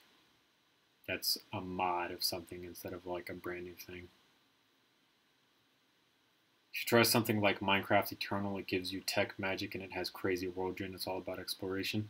I just don't have a computer to run modded Minecraft all too much. The MacBook is not capable of running a lot of things that, you know, relatively okay playable things. Hey, thanks for joining the Discord server. Appreciate it. Rendering it is like a chore though. Actually here, I can show you guys. So I have this stand fan here. I lay this down on its side like this, and it sits up on top of this box over here. I take the MacBook and I make a tent out of it. Actually, we can just do it real quick so you guys can see. Oh gosh, I dropped everything. Why? So I put the MacBook like this, and then I turn the fan on to keep the whole back end of this cool, because while it's rendering in an hour and a half, 2 hours for most renders, this is like the only real way that I've been able to kind of keep the MacBook from like overheating, basically, because it gets pretty damn hot, to be completely honest, while things are rendering and whatnot. So I tried not to render while having too much going on. I render most of my stuff in the middle of the night or when I don't want to be on the laptop. You should go to sleep, because I don't know if you know what's going on. It's probably a laptop thing, because the only other computer that that I've ever rendered on has been my HP Pavilion, which is over on the other side of the bed. And it would also take a really long time to render. But I'm pretty sure it's a laptop thing. I'm not making the Car 98K. It's just not going to happen, dude. I don't use that to render anymore. I went over to this one in particular. Let's find through Forgotten Weapons another 5 guns, but instead of doing them as like completely new things, let's find just modifications to other guns that we could do, so that our life is easier. And let's scroll just a little bit so we get to some older stuff. So we're looking for basically files that I already have. Okay, French update its. Wait.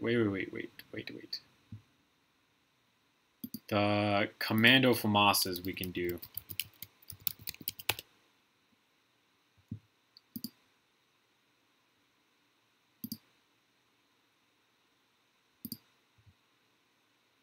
As a potential.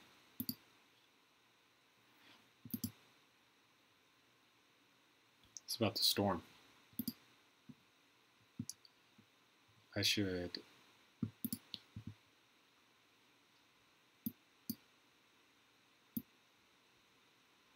fix this.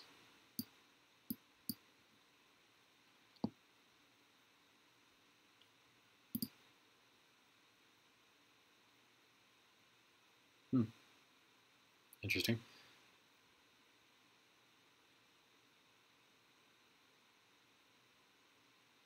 I know, I've seen yours open this. I saw yours when you posted it the other night.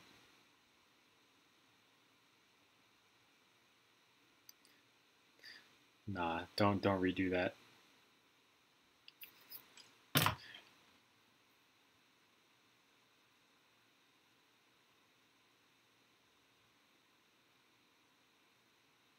You can.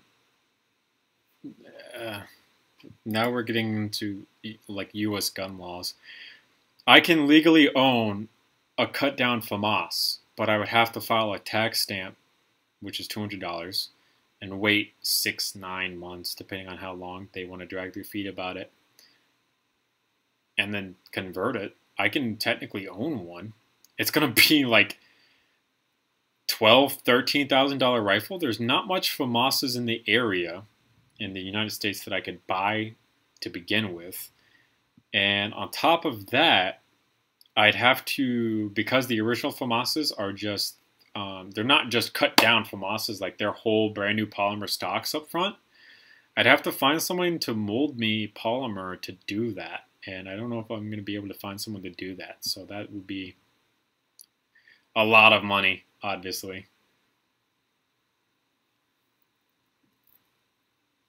Full auto is not illegal.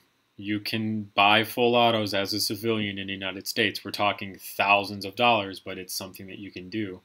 As a civilian, you can own a transferable full auto firearm.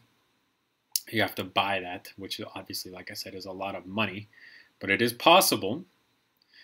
As a um, federal firearms license holder, there's a couple other titles that you need along with that, but then you can actually manufacture your own.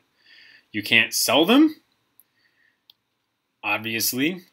They basically stay with you 24/7. If you loan them to someone, you need to be on the premise with them when they have it, as far as I know. When you die, you don't get to like will those off to someone if you own them. They get destroyed when you die by the government. So it's more than legal in the United States to own a full auto short barrel rifle. Full auto 50 cal, there are plenty of people out there that own full auto M2 Browning machine guns. Believe me, there's very little things in the United States that are straight illegal. There's a whole bunch of hoops that you have to jump through for some other things to own them officially. But for the most part, it's okay to own stuff here in the United States on a federal sense, because then you get into state laws, and state laws are hard to deal with because then it's on a case-by-case basis. Basically, different states will have different laws for different things. Like in California, you can't have a collapsing buttstock on an AR-15 style rifle. You have to have what they call a featureless rifle, which is a giant pain in the ass, but that's California. That's a state level law. Yeah, there are plenty of people with full auto M2 Browning machine guns. Good luck finding a huge amount of money to own all the ammunition for that. You have to remember, shooting 50 BMG is not inexpensive. On top of shooting 50 BMG, you're now doing it through a full auto M2 Browning. So you're dumping literal dollars out the side of the gun whenever you shoot it.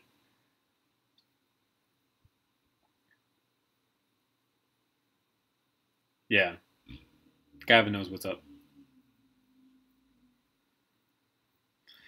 So I'm over here looking for things that we can make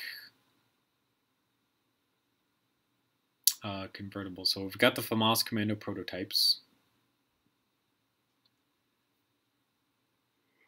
Oh god.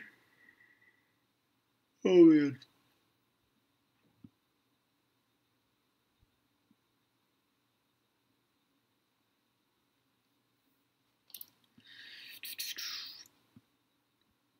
I know there's like experimental things on here that we could find. The stuff that I already have. Oh, so we could take my different usernames MP40 and turn it into the World War II double magazine MP40. That would be interesting.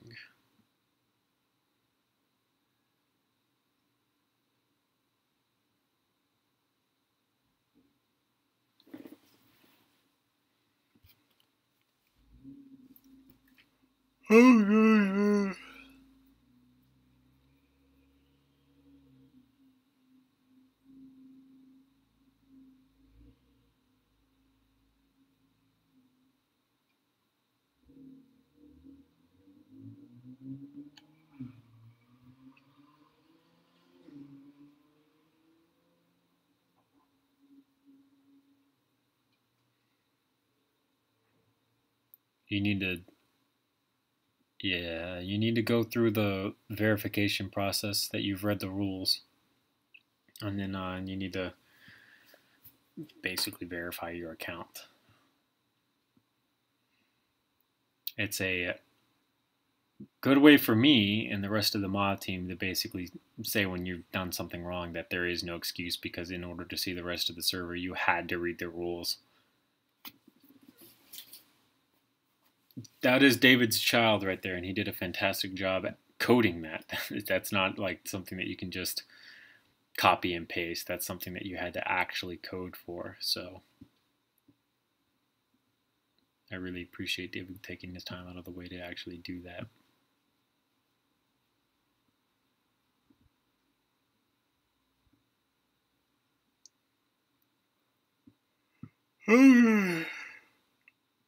Oh. I thought I would see more stuff on Forgotten Weapons that I can just convert.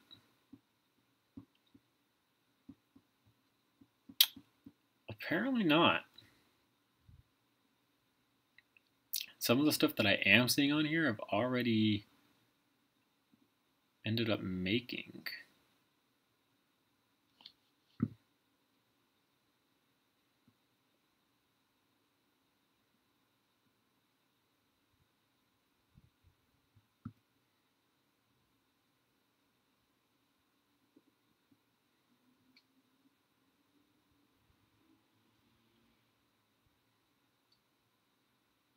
You should be very proud of it, David, because that, I can't imagine what you had to go through to get that down there.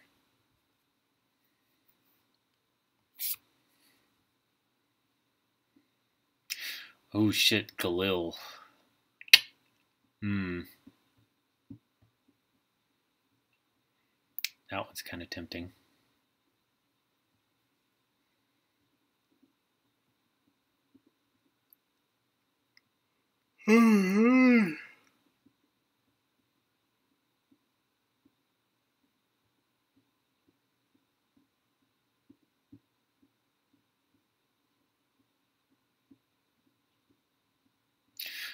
I don't think I ever made this. We can do this. I've actually kind of really wanted to make this one. Oh wow, thank you. Commercial, please. Let me skip. I've wanted to make this for so long because I just love the whole like overall look of this. It would also be a really easy conversion to do. But I've never done it yet, so that'd be nice. Yeah, I've made a P90. I made lots of P90s. Is mine... Oh, okay, that's the Discord link.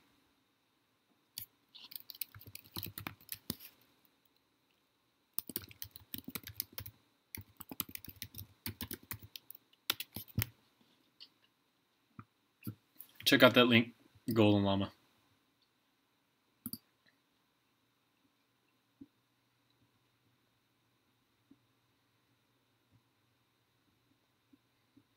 I like how he's got the H car in this image, and we just made the H car recently.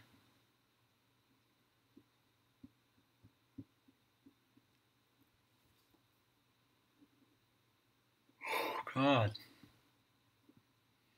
Lots of yawns.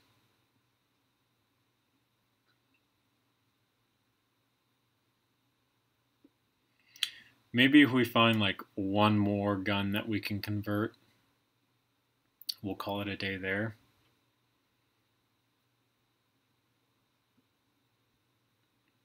Because I'm not finding a whole bunch.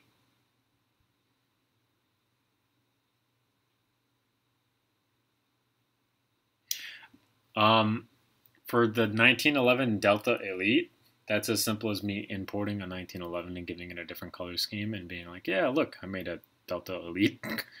That's it. For the Vector R4, you have to remember that those are just Galils with different furniture for the most part. So I'll be doing those eventually after I get a Galil. I need to make a Galil.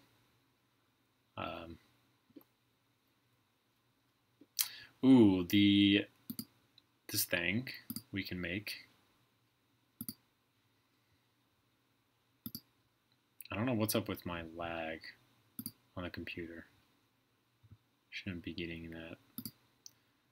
Let's scroll for just a little bit more and see if we can find something else. Speaking of Delta Elite, that's right here.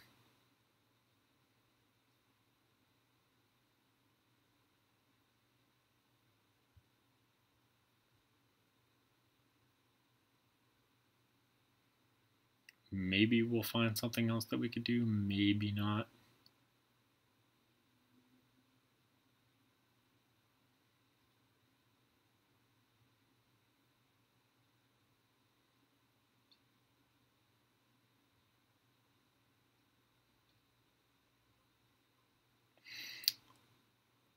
I guess we could do this as well, technically.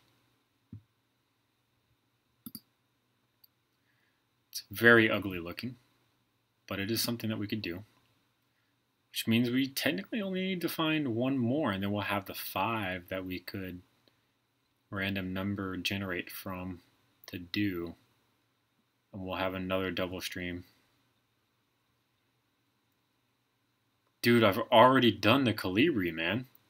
We talked about this at the beginning of the stream.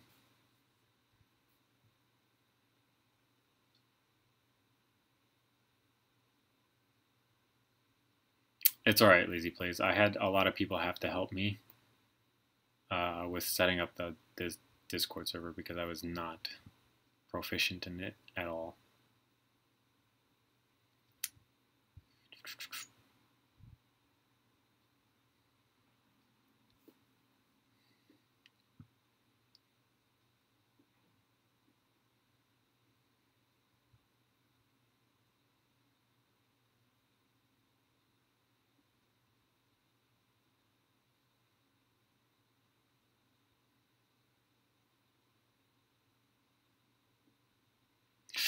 Ooh.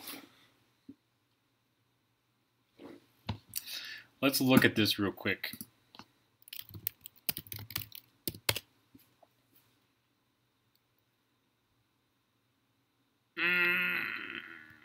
It's not.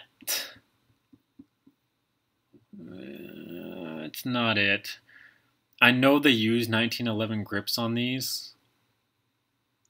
I was just thinking about potentially making this and just taking my 1911 frame and using it, but I very clearly can't. It's not going to be that easy.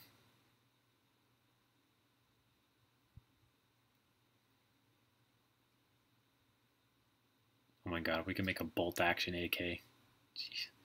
Kyber Pass, a lot of the stuff that they make is very unique.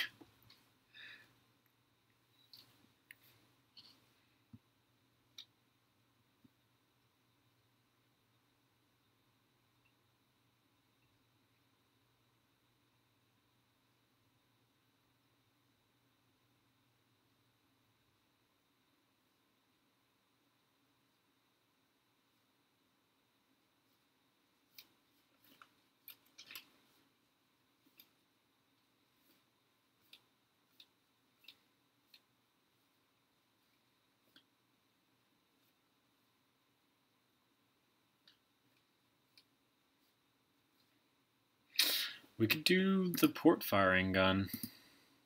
Wow, that's not how that works.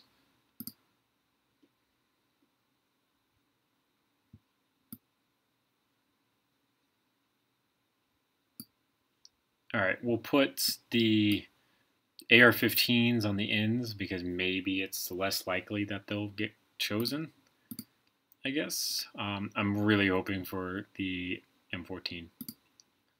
Alright, so random number generator between 1 and 5. Go! Okay, I failed. Hold on. Generate. Cool!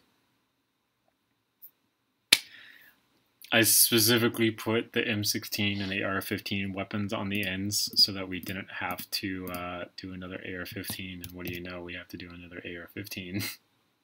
At least it's the more interesting of the two. Yeah, the Dardic would not be something that I would like to do. What is your favorite SMG in Rainbow Six Siege? MP5, MP7, P90.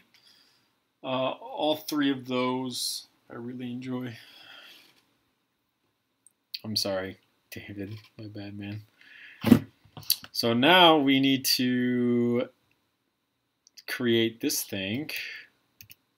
We need to find a good image of everything.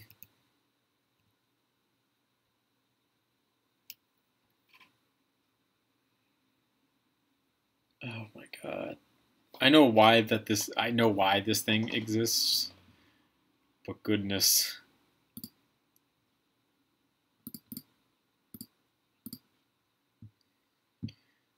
We need to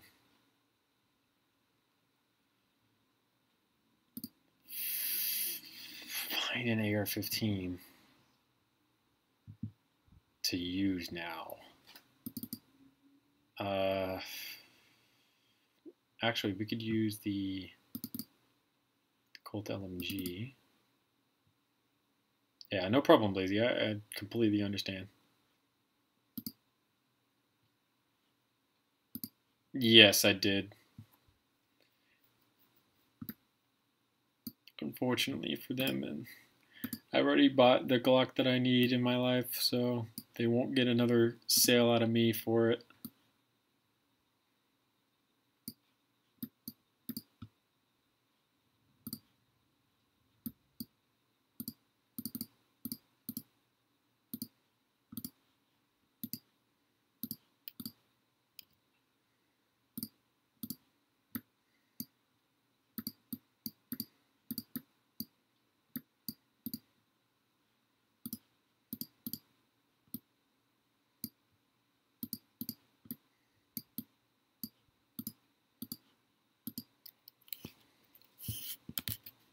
I need to turn my freaking keyboard brightness up. To the group chat, you just like I don't know which general builds, memes, like all these places have different possibilities. Oh man, this is beautiful. I love this. I love this as well. It's good. Oh, my mouse battery is low. Rest in peace, mousey.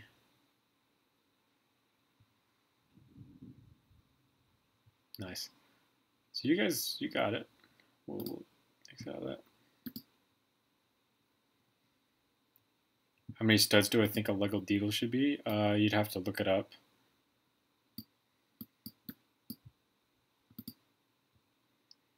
There's a studs.surreal.pl. I forget how to spell that.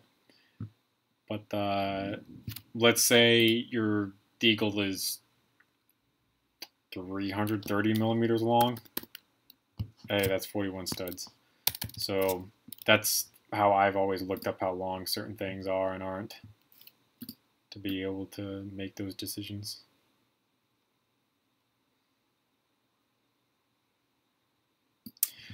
Put them in meme. If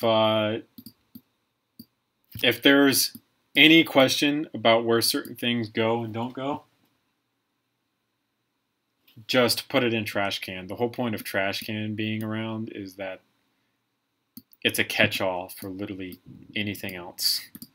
Like if you guys are super confused about what's supposed to go where, there's trash can like available for it.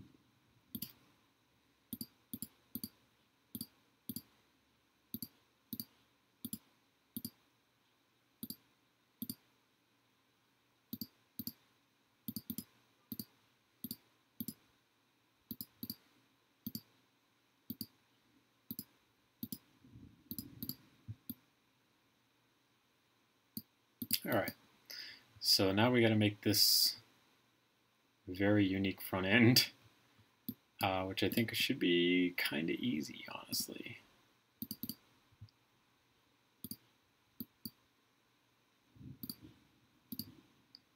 Can you guys... You guys can't see. I wonder if you could hear it, but it's about to like pour outside.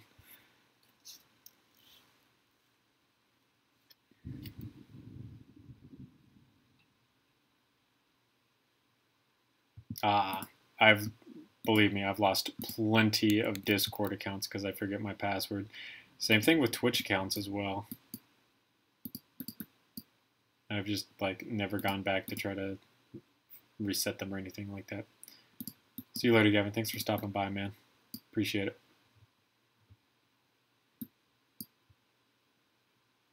Aha, you finished it.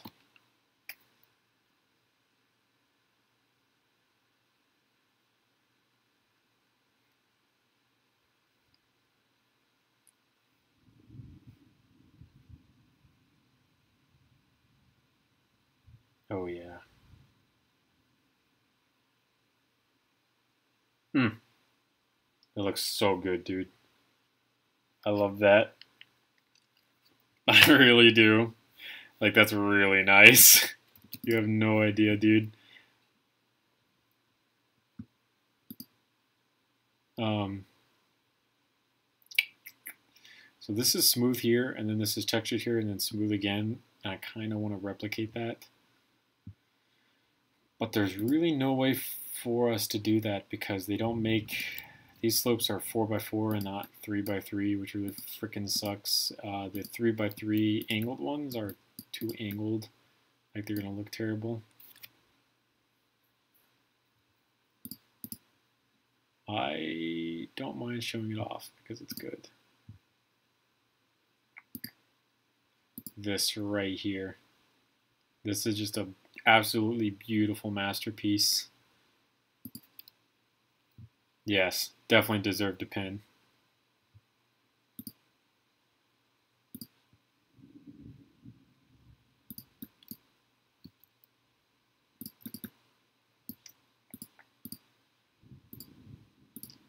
So we need... Yeah, it's beautiful, man.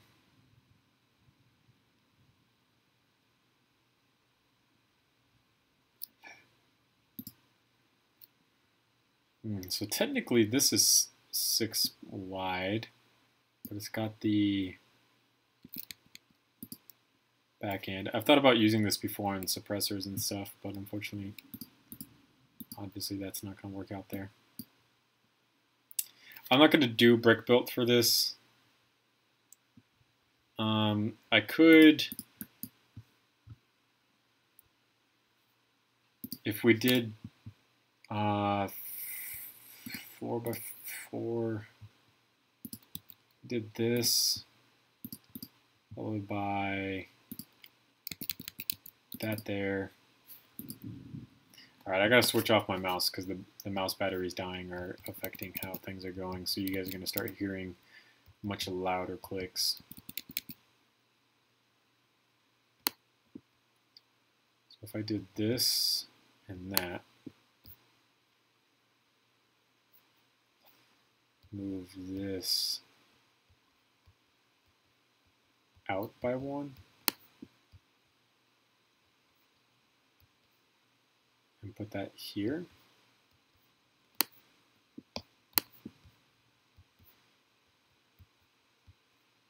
The wee-woos are out.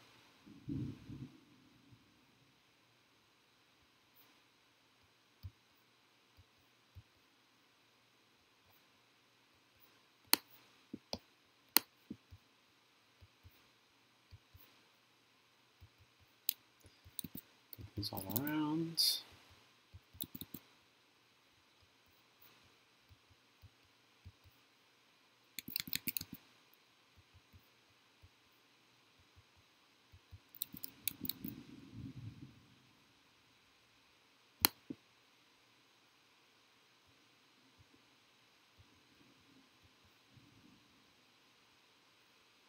Yeah, dude. You should definitely feel good, though. That's, like, really good. I'd be curious if you could send that to, like, Beyond the Brick or someone and have them, like, take a look at it and, you know, review it a little bit. So something that's kind of interesting that we'll talk about on stream because I don't really give a shit. It's also starting to pour now. So you know this channel called Brickbuilt is out there, and I used to watch them like all the time. Until they kind of became like the same thing over and over again, and then I was just kind of like, oh yeah, I should probably skip away from trying to just watch them continuously. I'm really curious if any of the gun builders in the community have ever submitted their files there for their whole like weekly review thing that they do. Like I submitted a file that I did to them, and it never got shown on anything as far as I know, which I was okay with, because if you know you're associated with the Lego brand, maybe they're like really trying hard to not be associated with the weapons, because I know the Lego brand is like super they're very particular with the whole weapon shit going on. I like making weapons out of Lego. That's why a lot of times the Lego guns that come in sets and shit look kind of cartoony and stuff, because they don't want to be associated with killing people, wars, and stuff like that. That's also why there's officially no Lego like World War II sets or anything like that, or anything that's really I don't want to say violent, but can be really pinned down to that, right? Dude, a reload? Good fucking luck, man. I could not imagine trying to do that. So the whole point of that is I'm really curious if anyone in the community has ever attempted to like show off there, and if they ever have gotten in or not. I stopped watching them, so I haven't kept up with anything, and I don't really give a shit if they didn't show off my model, because whatever. But I am really curious if other people have also tried and they just haven't gotten exposure. It's easy. Watch? Yeah, sure. Good luck, man.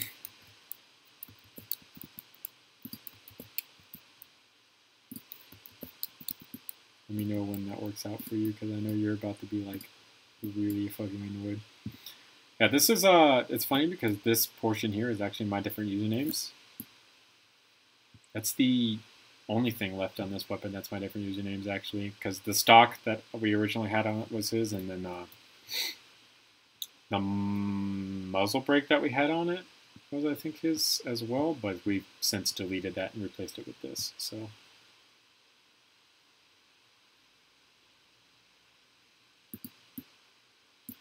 yeah, I was just very curious if there was any, like recently, if they had done any gun models or anything on the review shit that they do. I forget the name of it. Like I said, it's been so long since I've watched any of that stuff, because I just kind of, it was like mediocre as fuck content, honestly. Like, yeah, it's coming from me, and you know my content's fucking not exactly stellar either. Like, oh hey, we're gonna do the entire Lego Batman collection today as a video, and then I was just kind of like, okay. And then, you know, you're sitting there watching it, and you're watching it, and you're watching it, and then you kind of realize, wow, this is kind of just bragging in a sense. Like, yeah, hey, we have some of the most expensive fucking Lego minifigures out there. Yeah, suck my cock. It's like flexing almost, which I did not like, because I just don't like it when people flex. Oh, wait.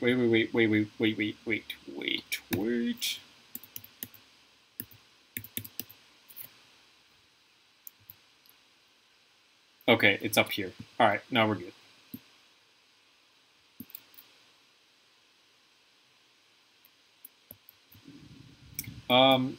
For this, I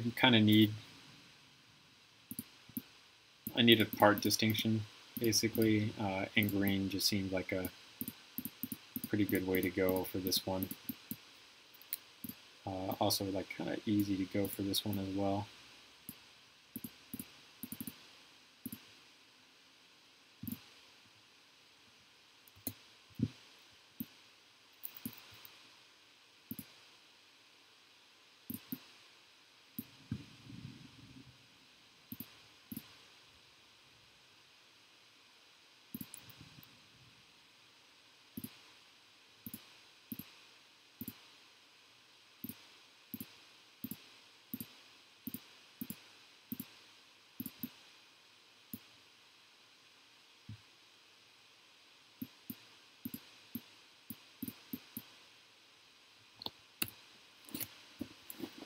Alright, so now we have to do this wonderful charging handle-esque system that they've got going on up here.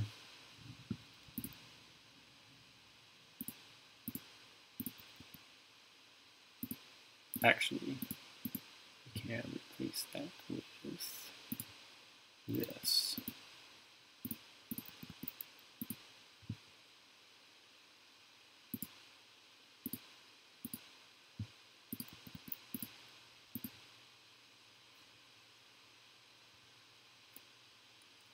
Gotcha. The storm's kind of moving away right now, so it should actually be getting quieter, believe it or not. It's kind of over, pretty much. Not exactly long-lasting. That's kind of how it is down here, though. It comes and goes whenever the fuck it feels like it. So, how many people are still here? So that when I ask this question, I know. 7 right now. I have to make dinner tonight, and I'd be curious to see if you guys would be willing to come along with me while I cook dinner, or do you just want me to end stream when I go to cook dinner? Because I'm down for either or. I really don't care. I can render both these images tonight by just putting them inside of a queue and kind of letting them do their own thing. Or we can just not do shit.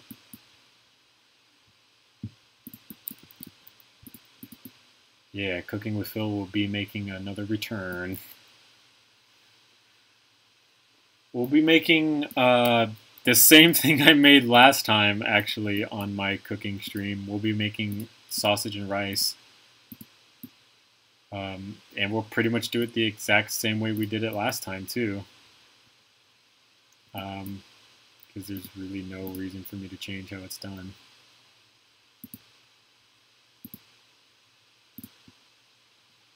So, I've gotten all yeses, basically.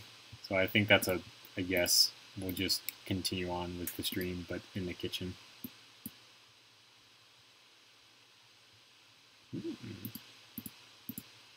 Gotcha. Yeah. Hey, David, is this friend of yours also a female? Because it sounds like, to me, and this is just me, in my personal opinion, he's trying to slide in some DMs, you know? Mad respect, my lad. A good cook definitely can win over a woman's heart. Promise you. Just take a look at Sanji from One Piece. He has all the women.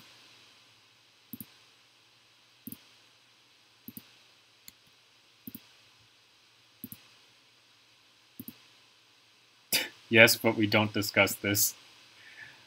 I'll accept.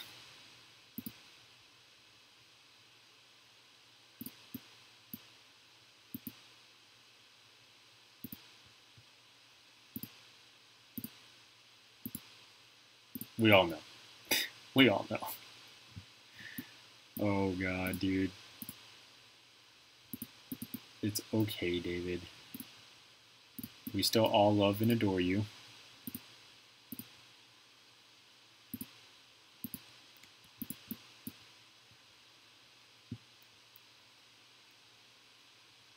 The rain came back. So now it's raining pretty heavily again.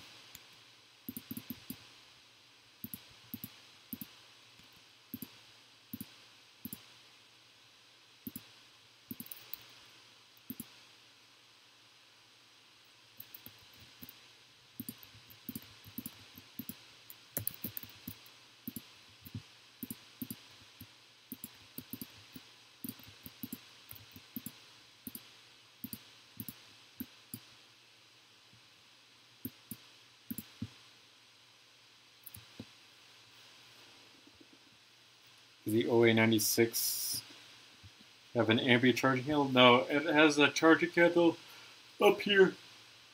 Oh gosh. Stretch. I forget why, but they put it over here on the side of the weapon. I'm about to throw it in here because it's going to take me like literally 5 seconds to throw on here. It's not exactly hard, considering I'm not really connecting it to anything. I'm literally just throwing that there. And then going to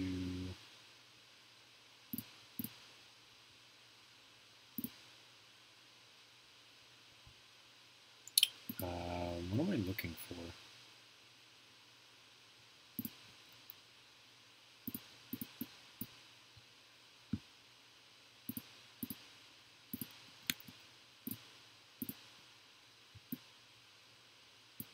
Good enough.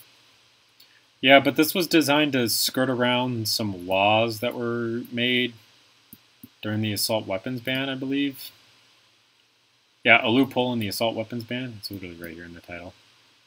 Oh, hey, rain's back. It's heavier now.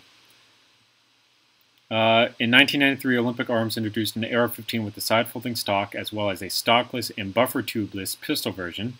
They did this by relocating the recoil spring of the AR to a tube running above the barrel and receiver. It was a clever modification, although the execution left something to be desired, and it came at a very unfortunate time. The very next year, in 1994, the U.S. assault weapons ban was enacted, and Olympics pistols were prohibited from production. However, Olympic recognized that the definition of assault pistol was based first on a semi-automatic handgun with a detachable magazine. If the magazine were not detachable, the gun was not an assault pistol, regardless of any other features it might have, so they introduced this with a 30-round fixed magazine, as well as a barrel shroud, pistol grip, and flash suppressor.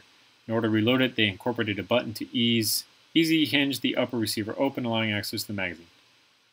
This was a slick workaround, but of course what they and their customers really wanted was a detachable magazine. Olympic went immediately to work on that and introduced OA98 2 years later. So my question thusly is, we must now officially remove this from the gun.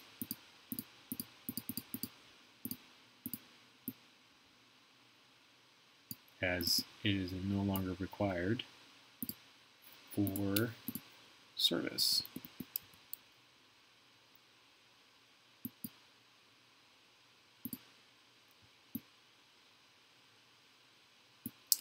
Yeah, but they did it to skirt around some U.S. gun laws. And it worked out for them for the most part from the looks of it. Oops. This is also, it's a good excuse if you like hate doing magazine releases to make this gun, because then you don't have to make an AR-15 magazine release. You can just be like, yeah, the magazine's perfectly attached. Yeah, pretty much, David. Though definitely had a lot of fun doing this.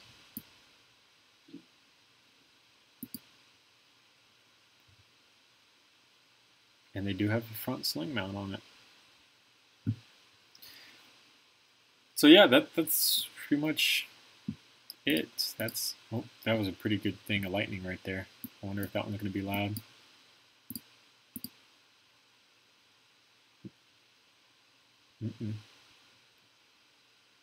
OA96. OA96 pistol. Work in progress version 1. And now we can color this.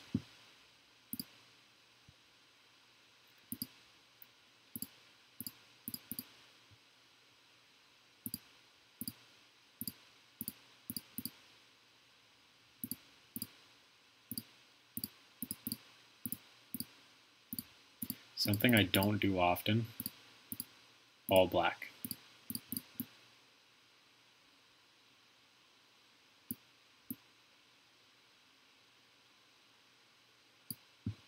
Yeah, it's a permanently affixed magazine.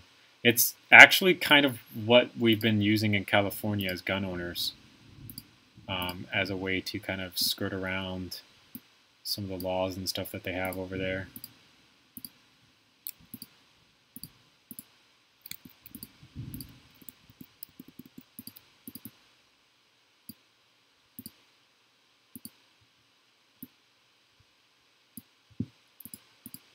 Let's do...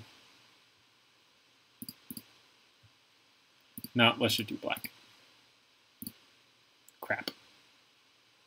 I saved it.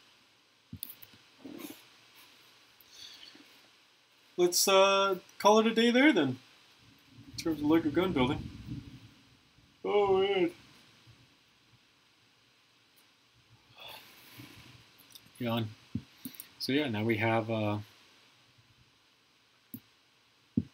beautiful OA96 pistol as well. And we can close out of LBD, we can close out of this. We're going to take and put these over here, and we'll put this here. And then we're going to come to OBS. We're going to full screen this. We're going to do this here, which should pop up.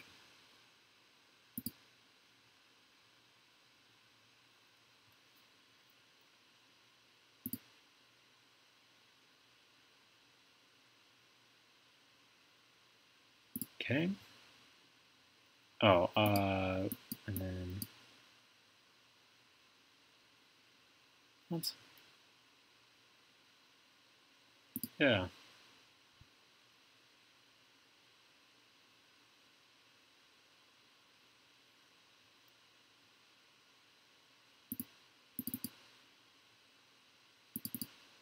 Or whatever. I don't give a shit. Bam.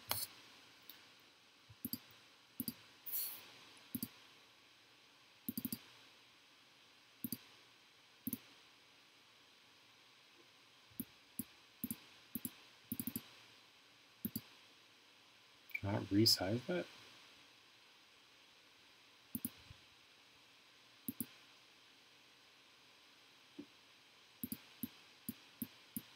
Heck? I guess I can't make that bigger. It's kind of a pain.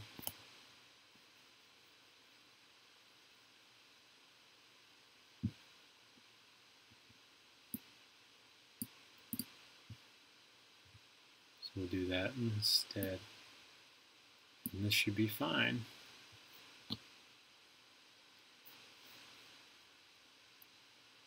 All right, so we're gonna go make food.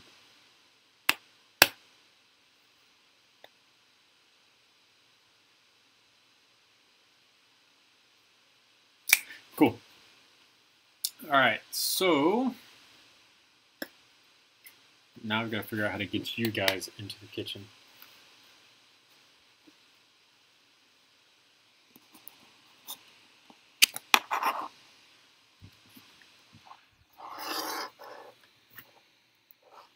This is fun. Lots of fun. Let me tell you. This is great.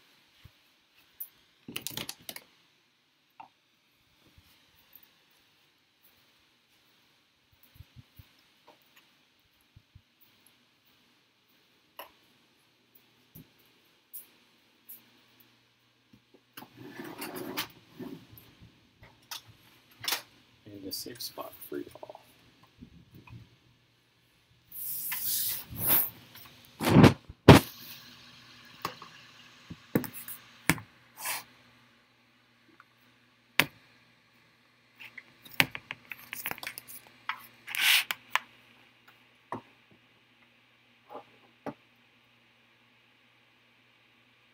said, I would much rather this be like higher, like I did last stream. Like this would be perfect, but I can't put you guys up there. I could actually put you here.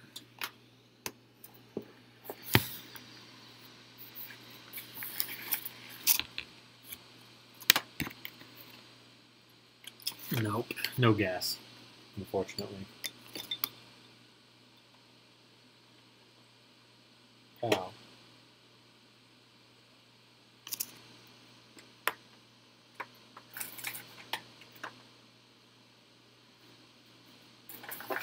Oh my gosh, I had it too. I had it where I wanted it. Soiled it. Soiled it.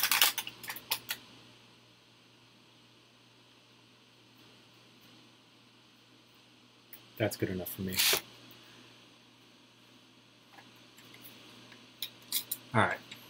Cool. Use it as a head cam. If it wasn't wired, that'd be a good idea. I would love to do that. Alright, so today, just like the last time we made food, we're going to be making sausage and rice, but this time we're going to make it a little bit more fancy. Because this time, I will actually put other stuff in it.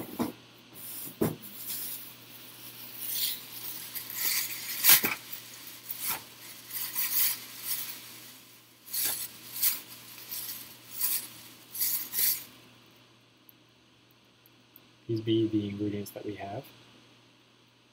This one smells good, but these other ones don't. So, really going away. Unfortunately. But it is what it is.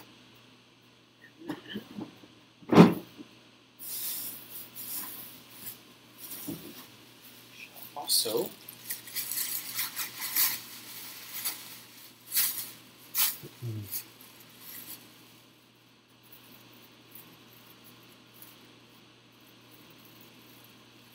these. Wait. Sometime for this one. Because it's wet for some reason. I don't know why it's wet, but it's wet. Hey, see you later, Gunmaster D. Thanks for stopping by. Same one, except now we're streaming. Me cooking, because cooking is fun.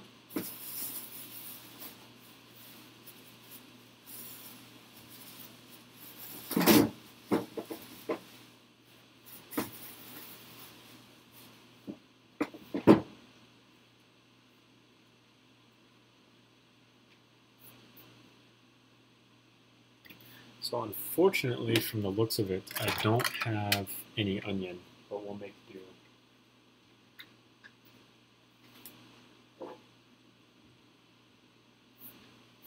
Because I would also recommend putting onion in this.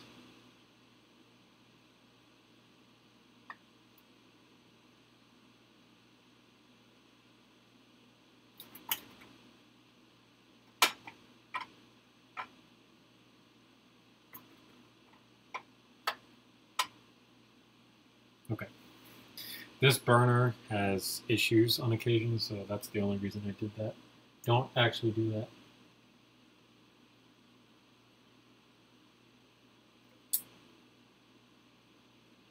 I touched the burner like that, like I said, because this burner has issues. Because I can tell you right now that it's not going to want to turn on, which means I'll probably end up having to cook on this burner, which is further away. That's the only reason I touched the burner. Like I said, don't do what I'm doing for that part.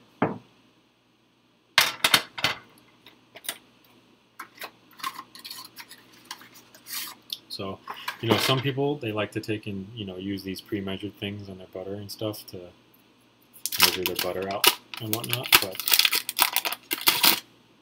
just use the whole stick. It makes life easier. You don't have to sit there and measure anything.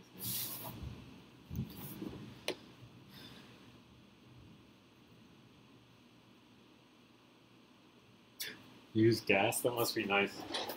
I have wanted to for a long time now use gas, but unfortunately, our apartment complex does not offer gas, so it's not like I can use it anyways. Where is my knife?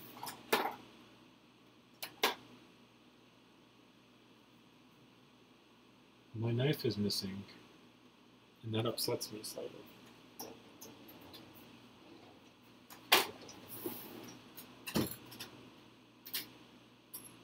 Fudge. Dang it. I literally have to use a different knife now because the knife that I like to use is missing. That sucks.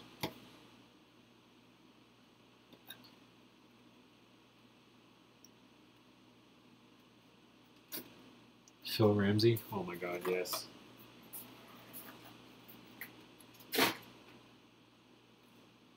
I would be happy to meet that man in real life.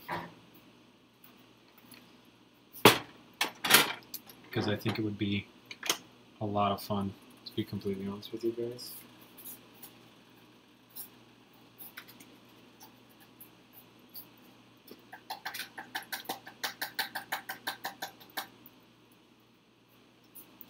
These particular peppers are called Cubanelles. I get these from my uncle over in New Smyrna. I personally like these peppers a little bit easier because I think they're easier to cook with. This white part in here, just like most other peppers, you kind of don't want. So we're going to cut most of it out of there without taking the fat with us. I'm also using a very sharp knife, so cutting toward me like that is a lot easier with a sharper knife, and I'm relatively experienced with cooking like this, so just keep that in mind as we're going.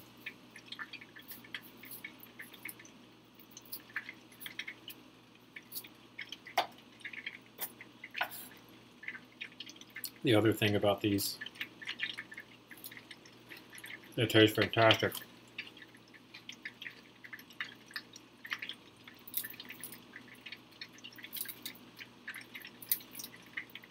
Hey, Lego.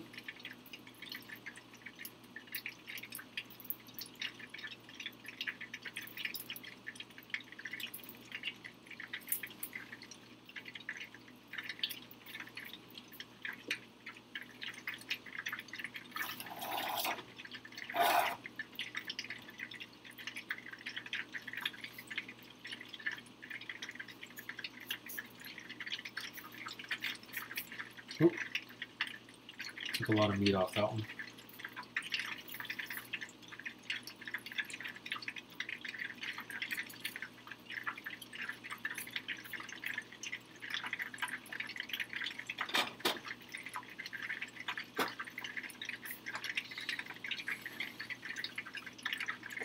All right.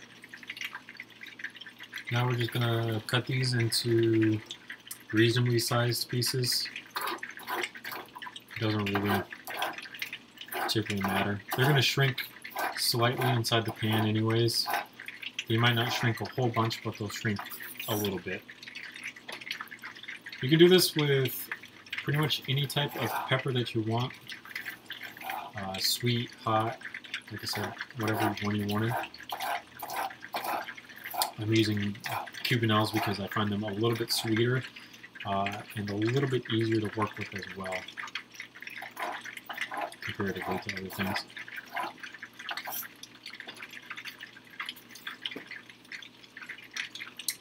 I'm going to use a green and a red one, the red one being over here on this side on this small little plate. By the time I get both of these cut up, the pan's going to be hot. You can already see the butter's melted. And we'll be ready to start sauteing this. I would also add an onion if I had one. I obviously used all the onions. And then you could add a whole bunch of different things if you wanted to, but I've got it on medium-high heat, leaning more toward medium. This is going to saute down inside of butter. It's going to taste really good by the time we're done with it. You could eat these alone if you wanted to. Did I wash the peppers? No, because I don't give a shit. I'm going to cook it in butter anyway, so.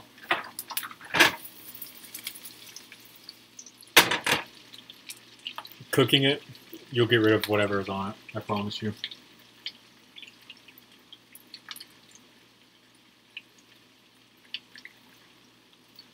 So here's the red Cuban now.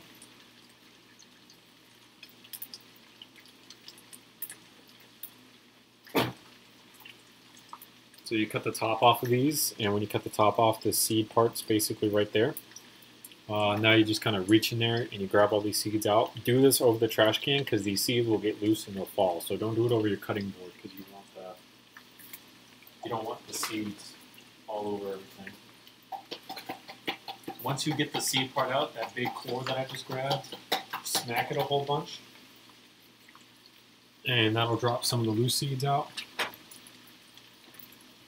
You can cut this in, apparently I can't cut this in half. You can attempt to cut this in half. And then fillet it open like that. You can see there's still some seeds and stuff around here. We'll take care of that right now. I'm going to bring the knife with me. I'm also going to taste this.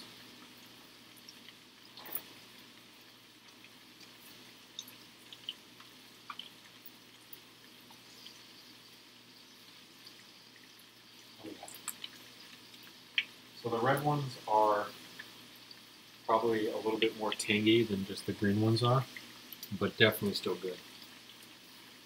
Definitely worth picking some up.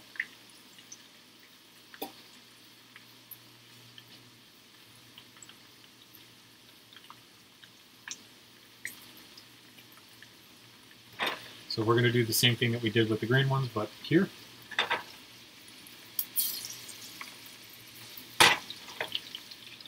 And turn this all the way up to high heat.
I am not going to be eating any of the seeds because they're disgusting. But today we're cooking sausage and rice. It should be, honestly, pretty easy to do. I should have checked if I even have rice to cook this with. Because I don't know if I have any or not.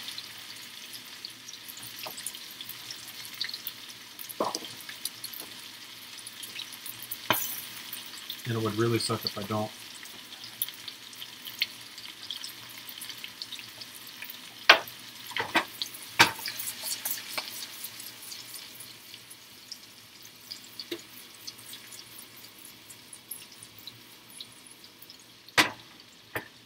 We'll let that simmer for just a little bit longer.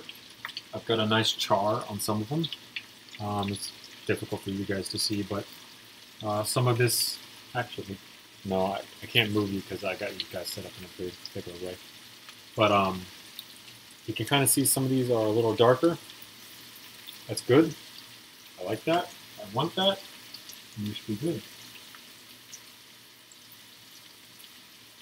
This rice is not the same as y'all's rice. We'll be using Aran jambalaya rice. And the way that they have this particularly set up with the instructions is that you cook everything that you're going to add to this first, because then as you're cooking the rice, you throw everything in on top of the rice. So for this particular brand, we'll be doing everything here first.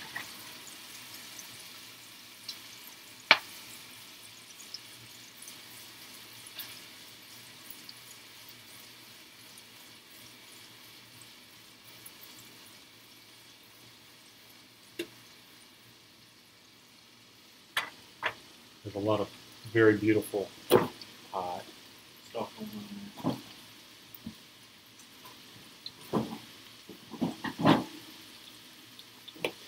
This is the sausage that we'll be using today. This is a beef Polska kielbasa from Hillshire Farm. We're going to check it says used by November 5th, 2020. So this is still good sausage. Yeah, we'll be using it for this here. We're going to turn the heat off for now. We're going to need to turn it back on in a little bit, but for now we're going to turn it off. We'll let this kind of simmer in the butter as it goes. We're going to flip the cutting board over to the meat side of everything. This package is pretty easy to understand. Oh, gotcha. Nice one, man. We're going to pull part of this out, and we're just going to take and cut that like so. We'll pull out this, and we'll go ahead and we'll start cutting this. Make things relatively easy for us.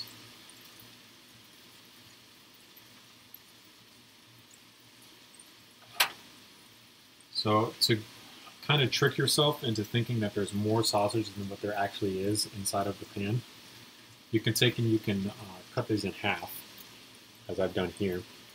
And your meat ratio will go up for each bite that you take, but you're not necessarily adding any more meat than you will originally.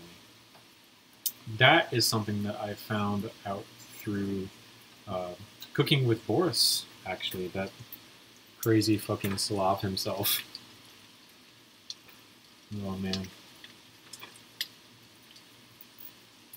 I just made a PB&J. Well, congratulations, you've cooked something, if you will.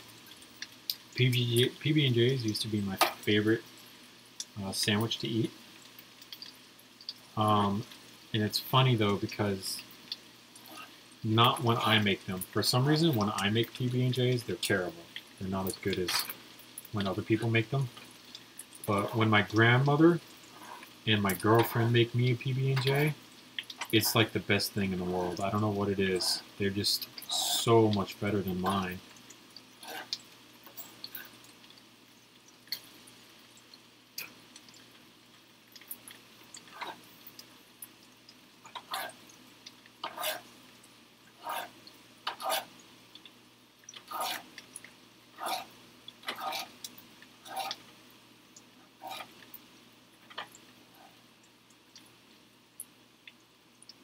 Nah. It's definitely cooking. If you took that bread that you've made that PB&J on, and you took and you toasted it, you've cooked something. Believe it or not. And toasted PB&Js are fantastic. My favorite toasted sandwich from home, like making it at home, is actually a toasted bologna sandwich. Toasted bologna is fantastic. I also love making turkey sandwiches at home that are toasted. Those taste fantastic as well.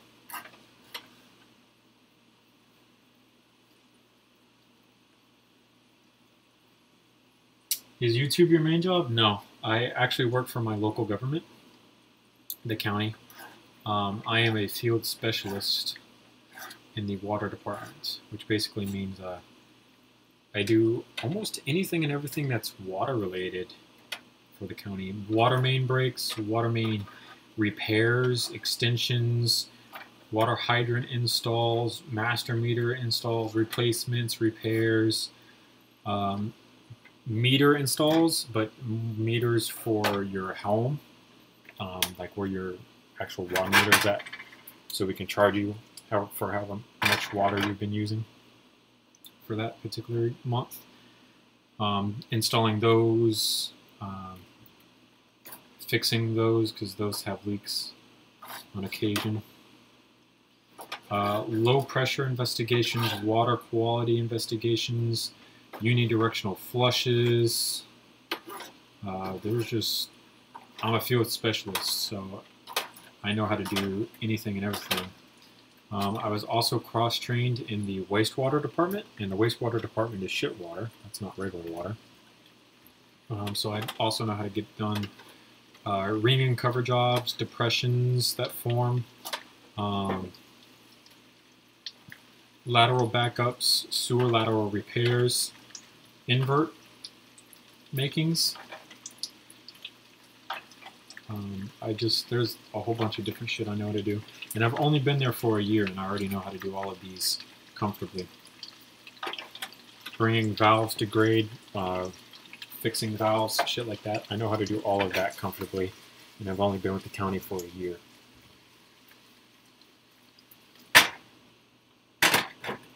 We're going to go ahead and cook these up, and I'm going to grab a spoon, fork, whatever, and we're going to find ourselves some peppers.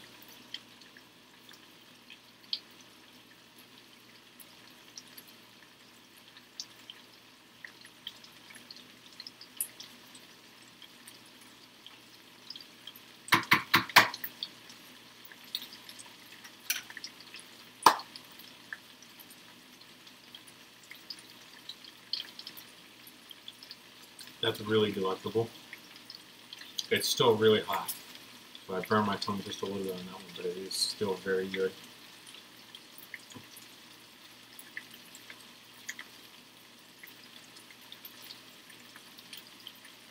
I'll make drinks for other exhausted teenagers. There's nothing wrong with that, though, to be honest with you. I'm going to grab something. Wooden spoon. Homeboy, don't use anything but wood. No plastic in this kitchen. I'm going to get these all turned around and whatnot. We're going to get a pretty good color on these kielbasa pieces. And then we're going to dump this into a strainer. And that's going to be blasphemy because a lot of people are going to be upset that I'm wasting butter like this. But it is what it is. I'm going to do what I need to do.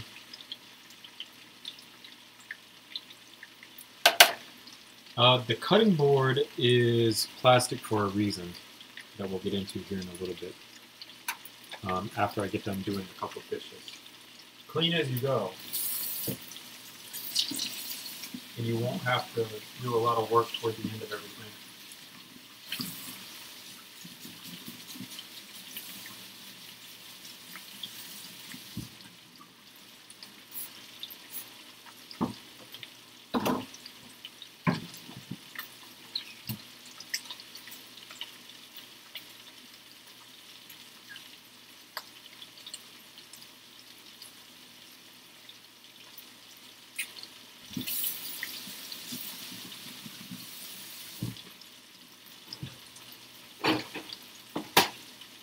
So the cutting board, this side is plastic because you're supposed to cut meats on this side. Wood is a porous surface, which means like juices and stuff like that will get into the wood over time. So if you're cutting chicken in particular, chicken is the main issue. And the juices get left behind. Salmonella can start to grow on it. So if you cut other meat on it, you can cross-contaminate the meat, and you can end up making yourself very sick that way. So for most cutting boards, for cutting meat, you need to use a non-porous surface, which is this side, which is plastic. For cutting vegetables, you can use a porous surface, which is this side, which is wood.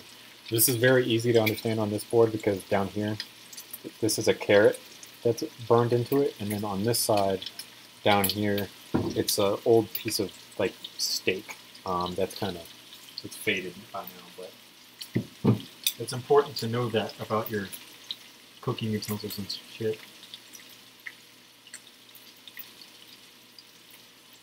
Oh, cool. Glad to hear it, that there's more people in the community that want to make more guns and stuff. We're cooking sausage and rice. So right now we're doing the pre-cook, which is going to be the peppers and the sausage, and we're getting some beautiful colors out of this. I'm really happy with how this is looking. Once we're got a little bit more darker colors on the sausage itself, I will begin cooking the rice once we're done with that. So I'm going to go ahead and clean the cutting board though while we have it.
We'll be back.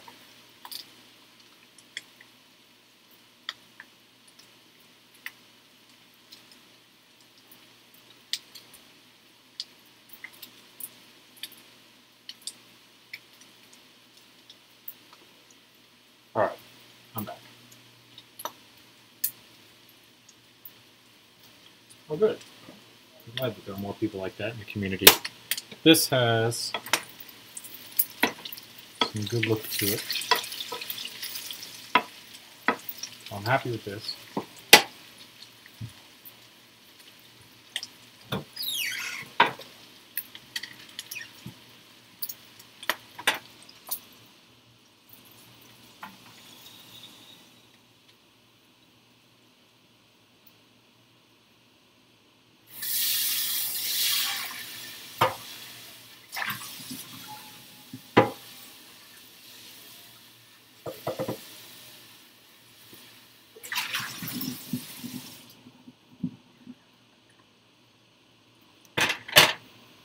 Right back there. That's back on time. We need 2.5 cups of water.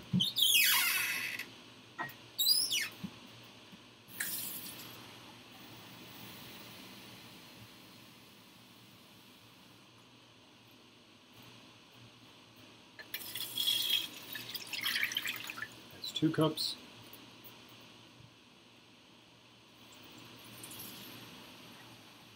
And that's a half. A pound.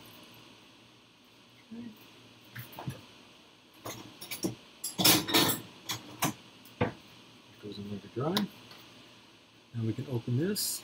I work at a cafe, so we had to go through the practice and stuff, safety guidelines. Oh yeah, so you definitely know.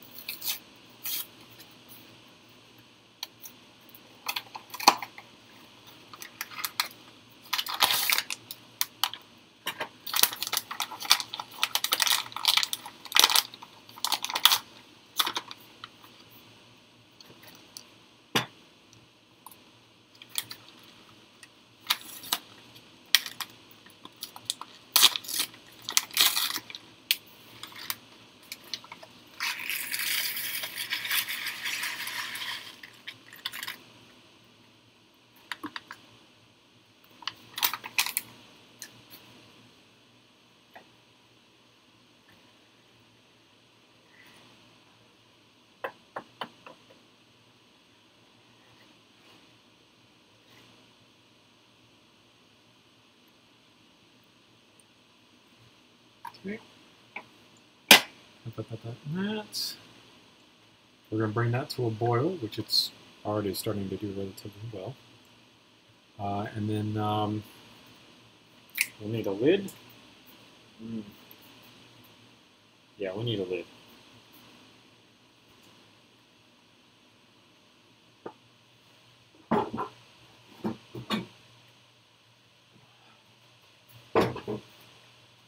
Got tempted to skip the lid, but we'll need it.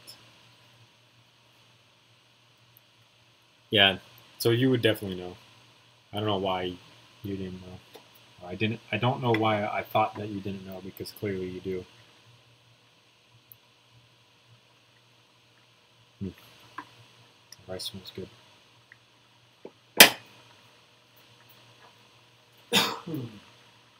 Oh.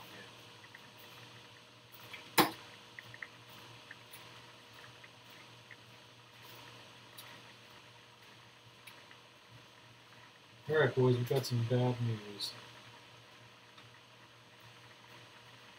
Good news is, this is still going to taste okay for what it is, which is good.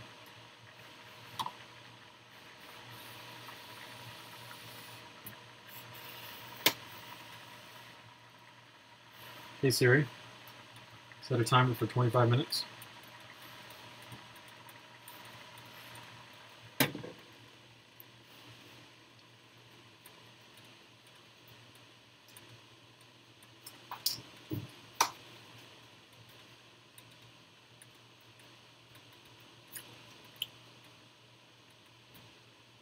So that tastes really good. I love the taste of the sausage. But that wasn't the bad news that I was talking about. The bad news that I was talking about is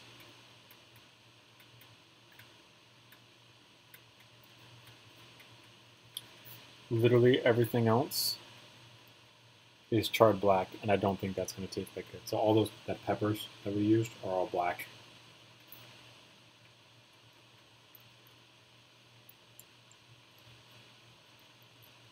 That was a really weird. So it was crunchy on the outside because it was black. But then I could tell that that one was red because it was really sweet inside and tangy. But we've definitely killed the peppers, unfortunately, which means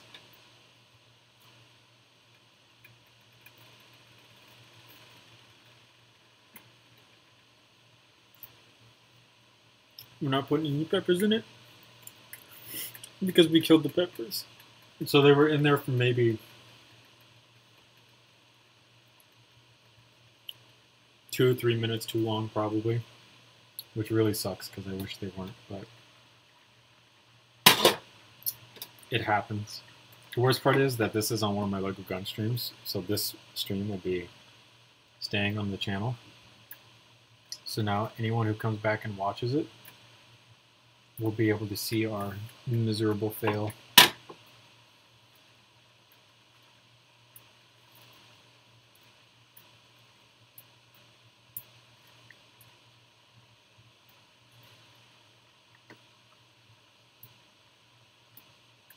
Now, I'm going to dig through a wonderful batch here, find the sausage and throw the sausage in so that we don't get any peppers, since we killed all the peppers.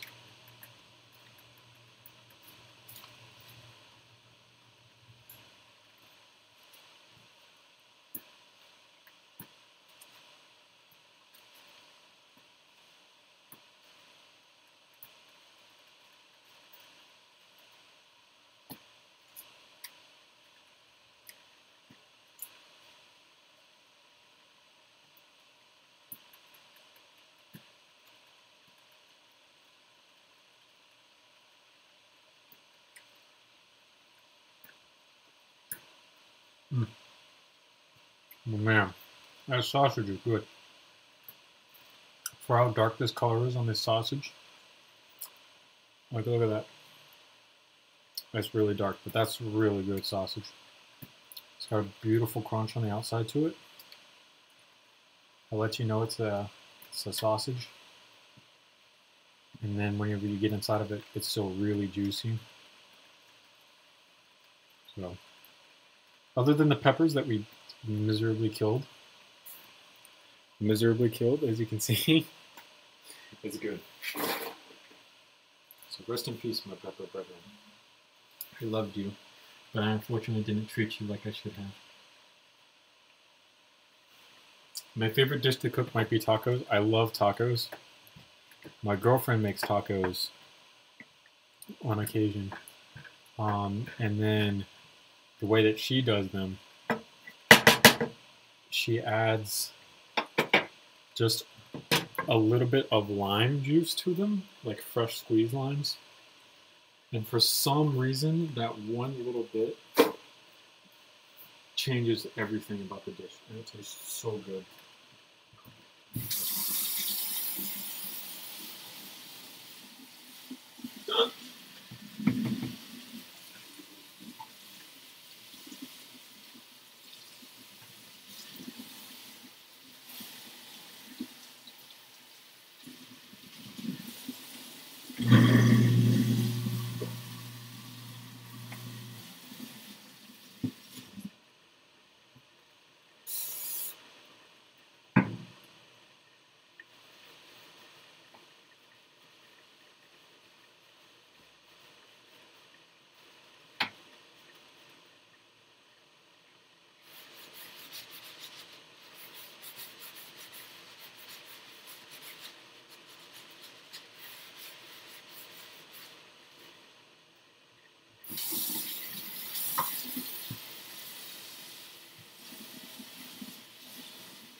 Yeah, I could just trim this part out, but I'm not. Actually, I think I could. Because I think I could use just YouTube's own video editor. Is that how that works? Can I actually do that?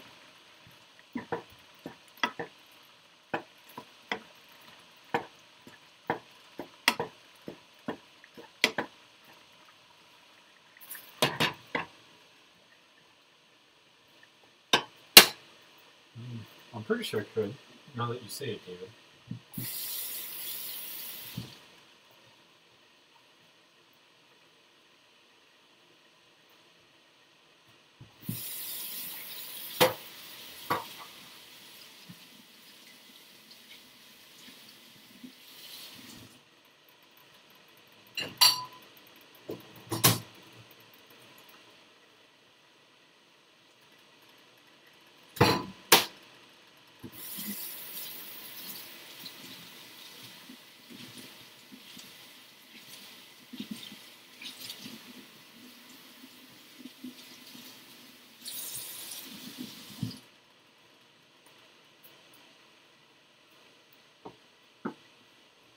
Hey, good night, Oled.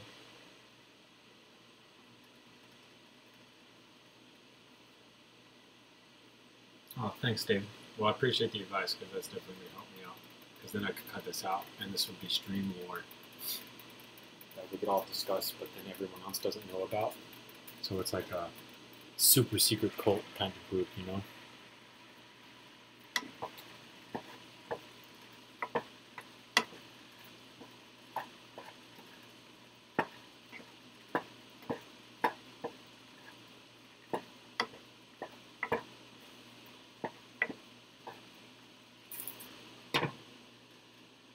That looks really good. If the peppers had not burned like they did, this would be perfect. But unfortunately, I destroyed the peppers. Rest in peace, peppers. Press F to pay respects to the peppers. as they are now gone forever.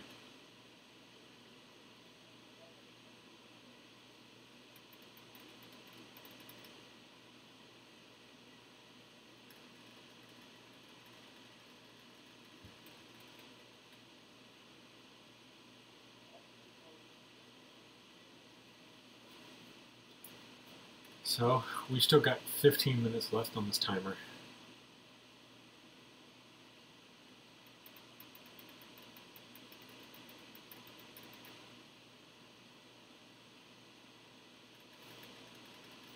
Let me go take a look at this real quick. Yo, what's up with that barrel length though?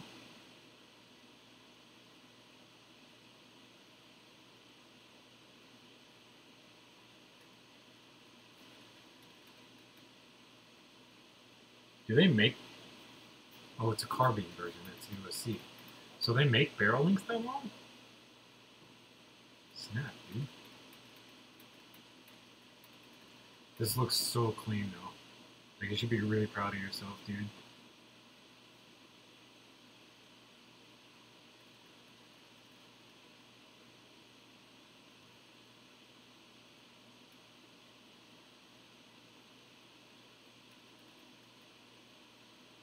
Nice, dude. I love this. It looks so good. It looks a lot better than mine, let me tell you.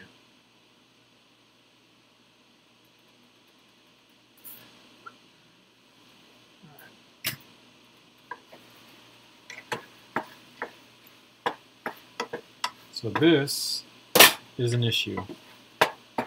You can see that a lot of my water has come off the rice, and we're only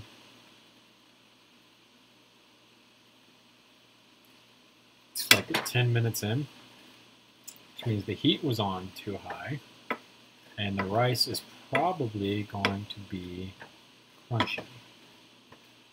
There's only one way to find out. We're going to turn this off, just in case, for the time being. I'm going to find my fork. I'm going to get a forkful. I'm going to open the freezer and stick it into the freezer.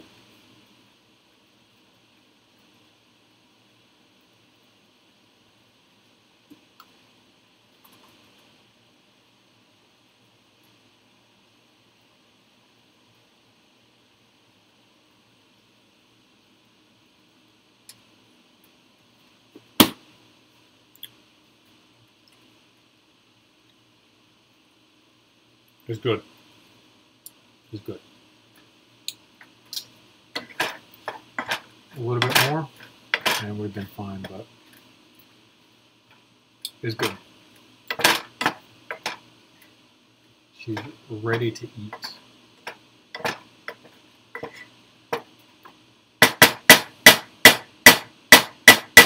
And so now,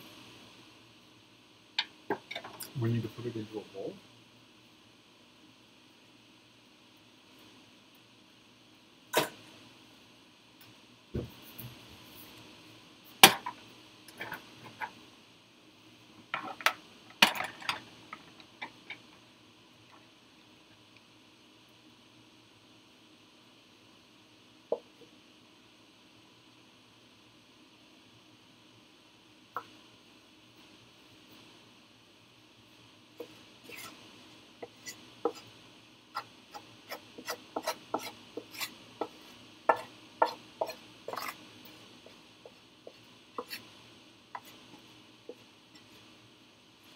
So we've technically finished the rice before we're supposed to, which is not that big of a deal.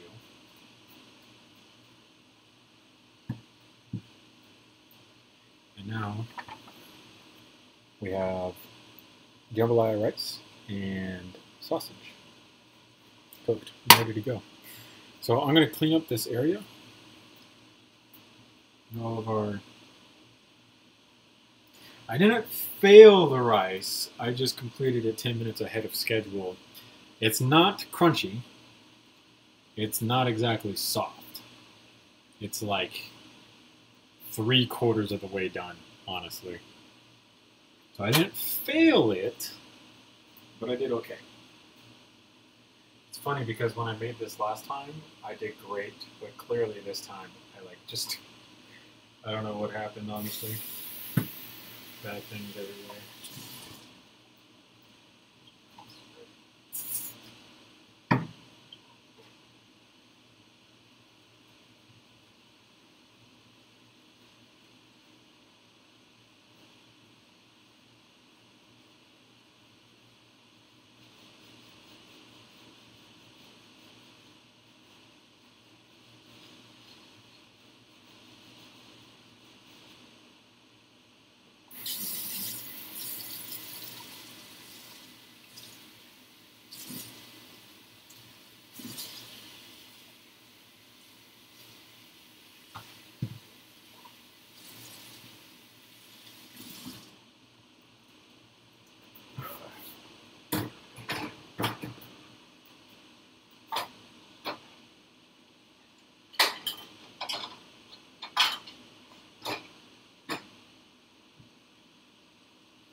That's done. That's done. So, that didn't take as long as I thought it was going to. And now we can go back to the bedroom. We can eat, obviously, because I have food. And then we could also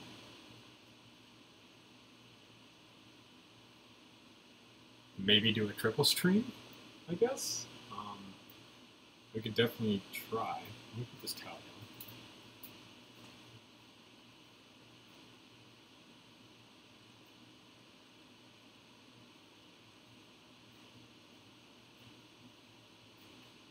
We could find another list of things to do.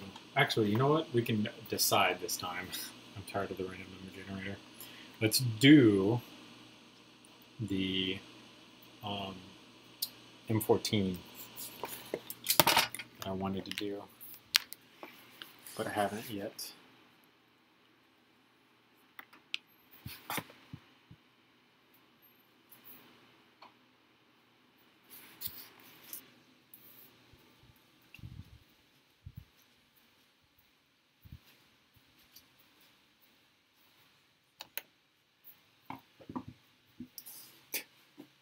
Rip.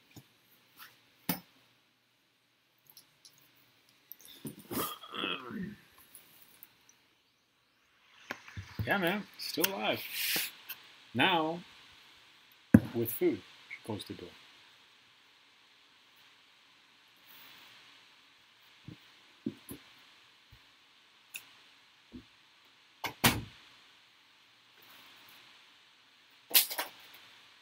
And today's drink sponsor, Chesley Farms Purified Water. BJ's branded water. Maybe put the taser on the shotgun. I really don't want to. I think that thing was really fucking ugly. The Gorilla M14, however, looks really good.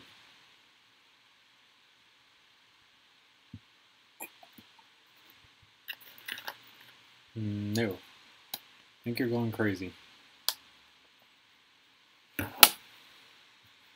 Alright. Let us get everything back set up.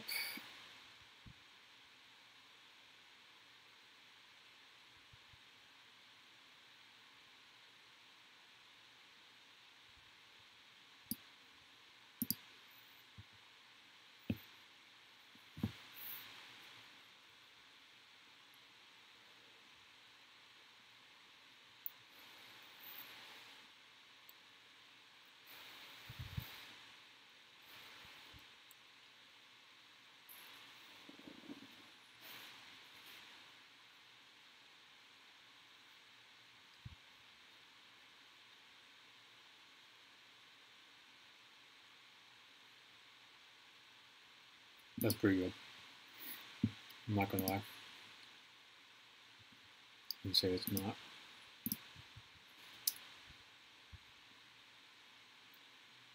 How big is a 45 ACP? 2x4 brick.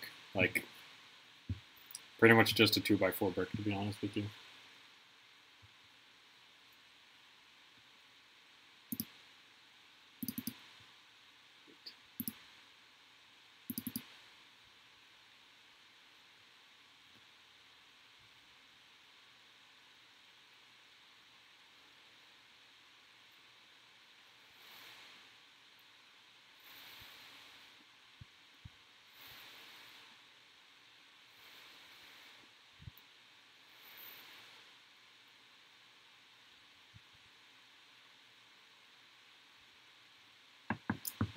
Yep.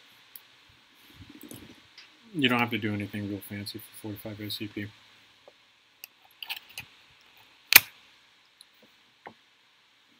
See, like I said, just make it a 2x4 and you'll be good.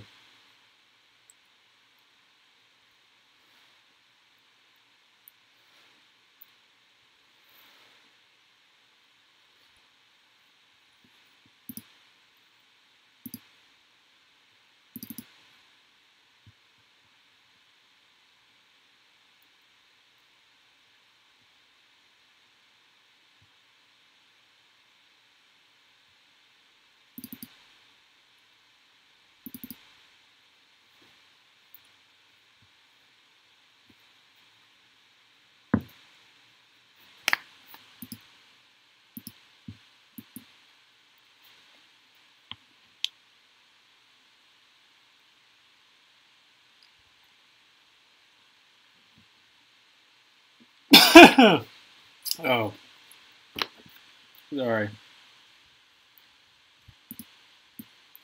What happened to your 45 ACP then? RIP. How long has this stream been going, is the question. 3 hours and 40 minutes. This is honestly not the longest stream that we've ever done before then. As I believe that goes to M60, I think is the longest. What am I doing? Gorilla M14. Spelled gorilla way wrong. And no one cares about NASCAR.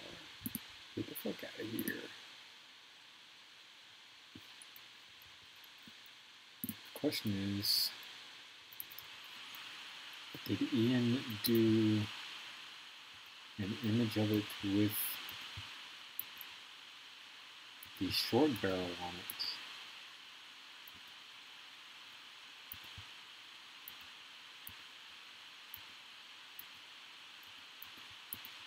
Or just the long barrel?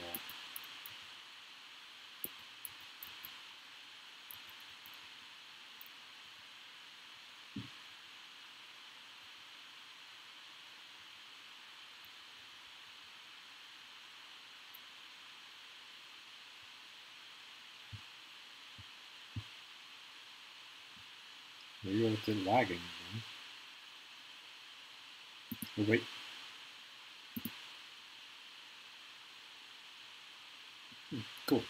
guess that's what it looks like.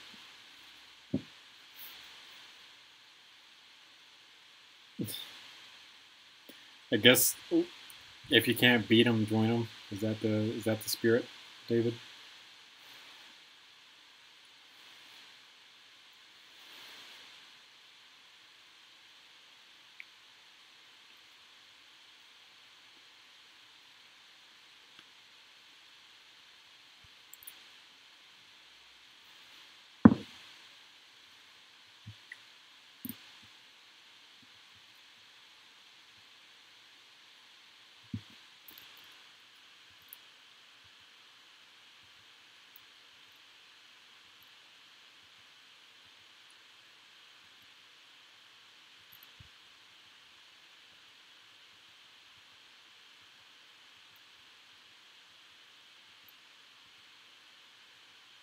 Yeah, so he never did a picture of it with this barrel on it.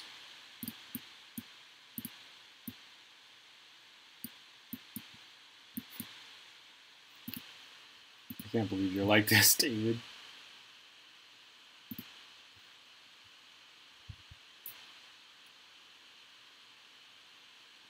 Yo, what up?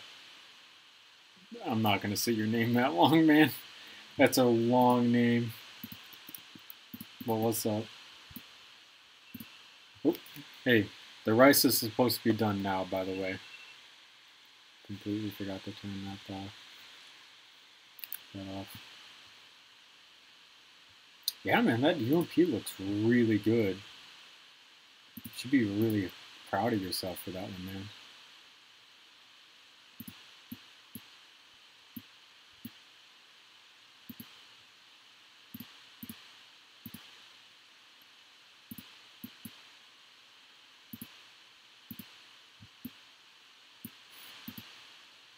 Why are you like this, David?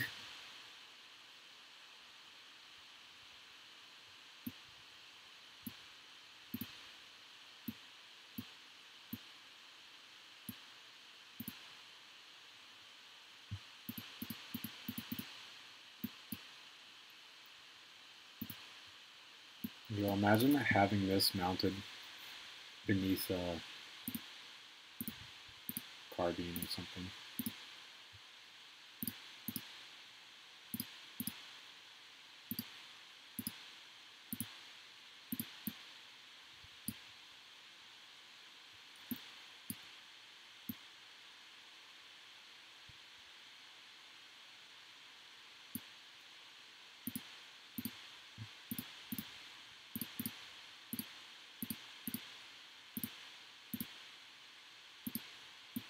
No, I haven't seen it. I'll take a look at it here in a second.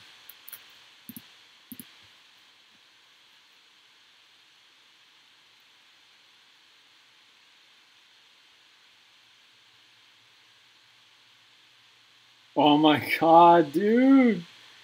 No! No! Why did you do this? Oh my god, dude. Rest in peace. Rest in peace. Oh my god, dude. Oh my god, dude. My dude. Jesus Christ. Why do you do this to yourself, man? Why do you do this to yourself? It's in my Discord server. Oh my god, David. David. It's in my Discord server.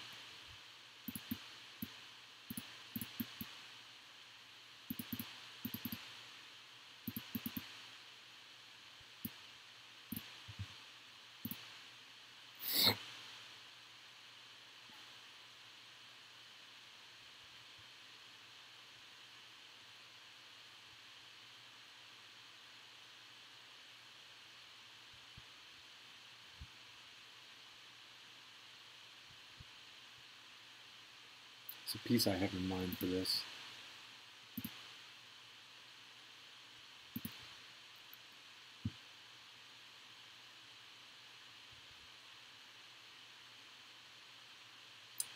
That's it. There we go. That piece right there.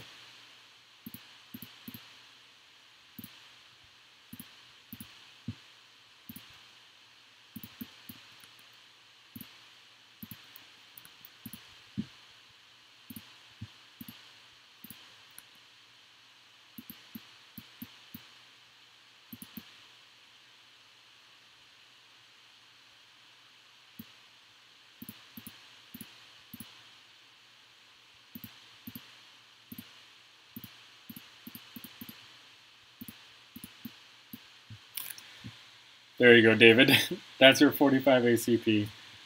That's actually so good, I think I'll add that to templates.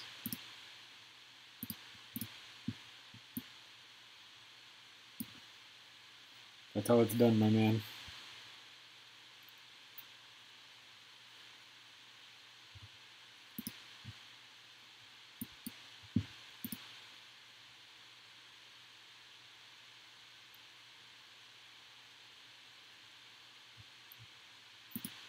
Dude, have you seen that 45 ACP? Because it looks fucking terrible, dude.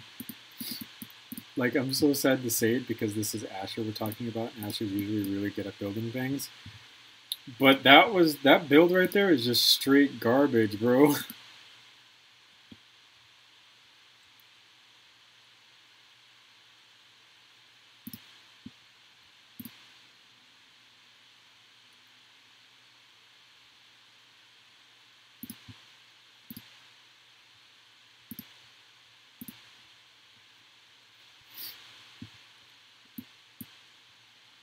See, he's still going.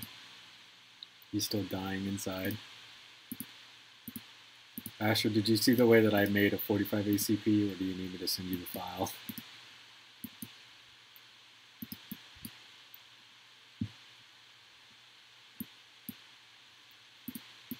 You're watching me do both. You're watching me eat and build.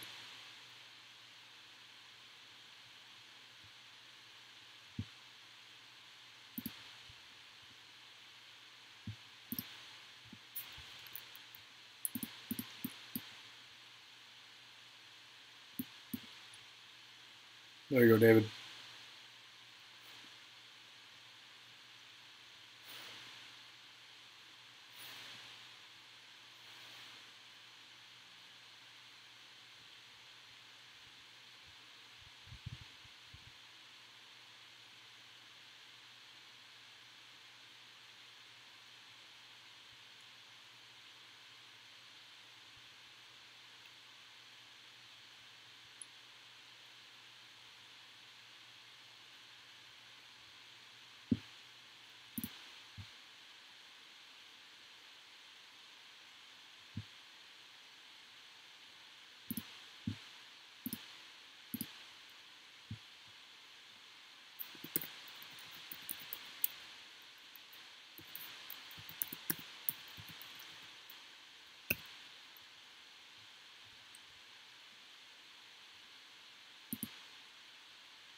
There you go, David. You're welcome.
fudge?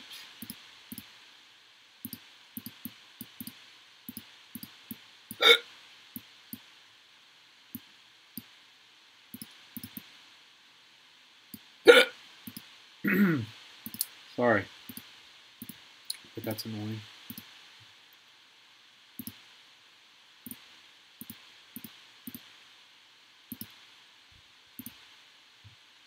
Are you crying because mine is better than yours, or are you crying because yours still sucks ass?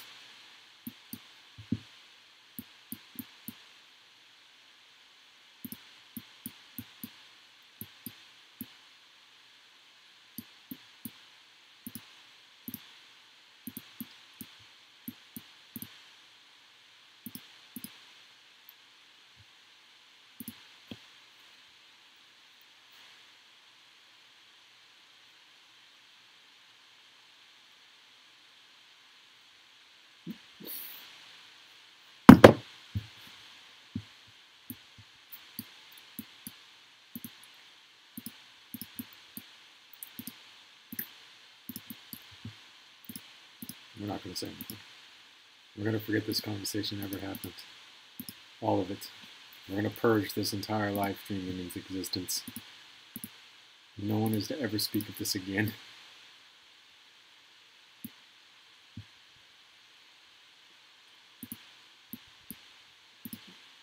We're not talking about this ever again. None of it.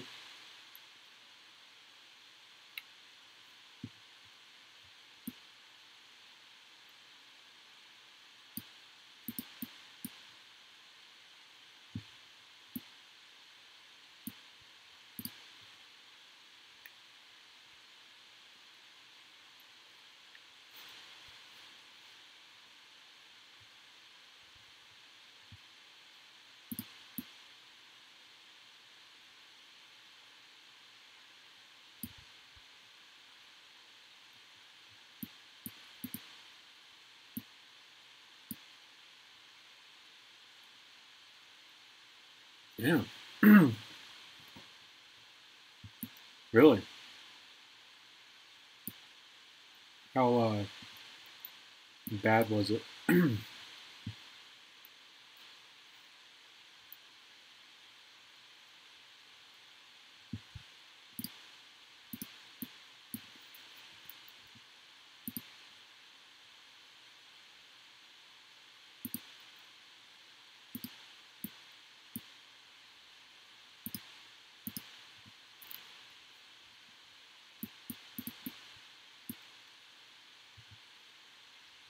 Dark and cloudy? That's not too bad, then.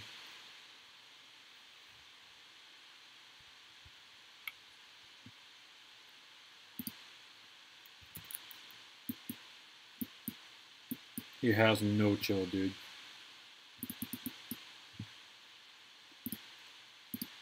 And how could he after what he just did?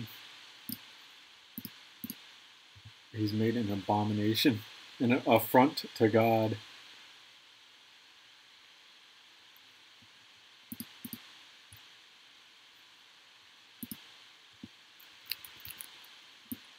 The storm outside of his windows, outside of his home. That's divine payback via God himself telling Asher that what he has done is just so fucking deplorable that he must be silenced. He must be stopped.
I know it has something to do with another one of the builds that he's working on, so probably that, if I had to guess.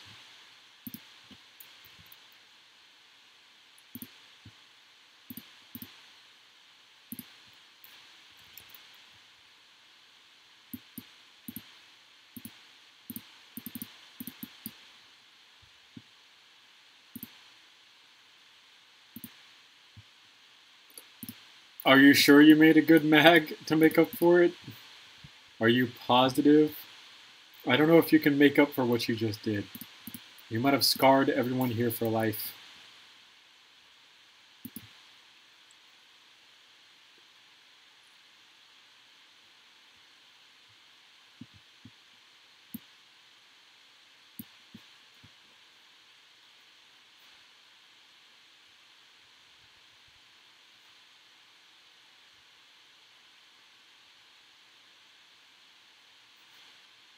Yeah, that's actually pretty good. I like that. Oh my god, open this. Dude, that's stock attachment. Nice. You should leave it pink, by the way. That'd be funny. Have the whole gun black and then the very end of it be pink. You could do what I do and say that it's for Breast Cancer Awareness Month.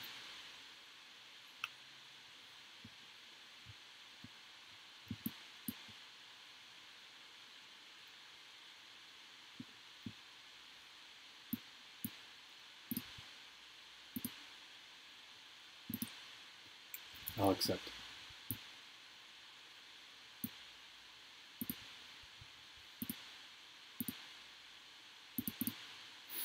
Pretty sure Breast Cancer Awareness Month is right around the corner anyways. Yeah, but you made different pink guns from a Call of Duty game. Not really supporting breast cancer. That's more like, check out my waifus. Let's capitalize on the fact that most of our player base are virgins and that they love anime. So we'll get them with some waifus. Get some more money out of them before we ship them off to another different Call of Duty.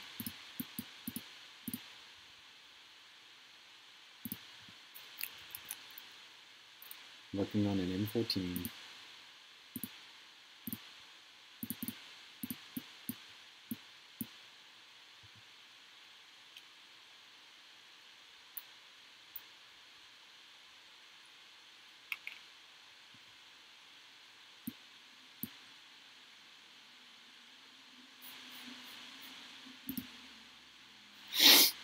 I'd appreciate it. Openness, thank you.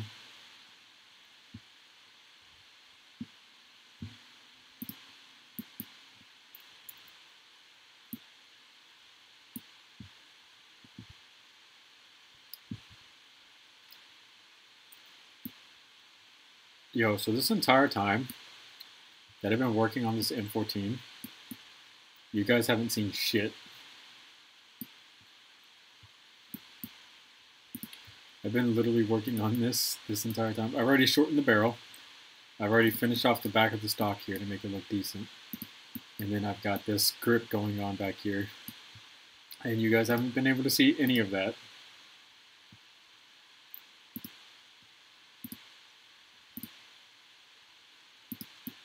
Yeah.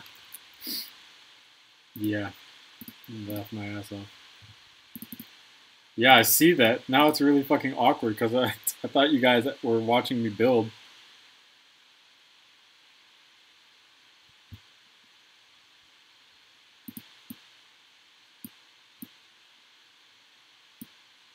I would have gone the whole stream like that, honestly.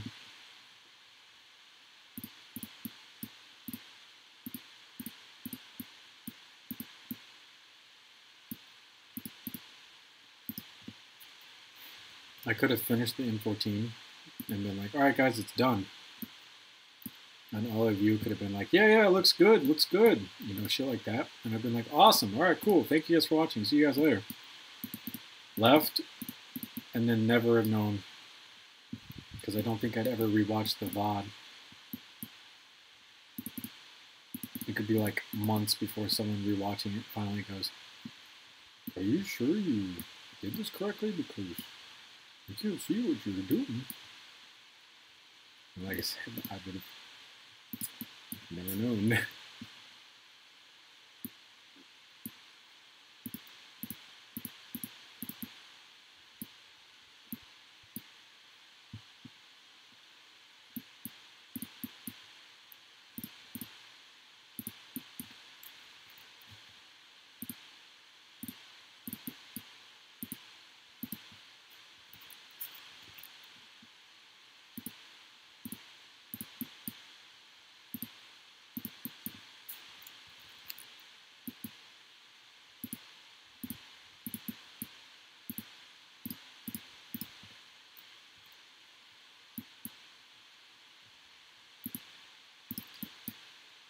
That makes me feel worse, because my laptop, it would take, even for that small magazine that you're about to do, it would take me fucking ages to do on my laptop, on my computer.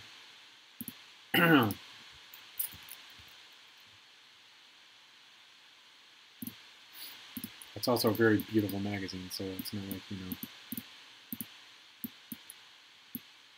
know, I'm missing out on anything, you know.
Is it done?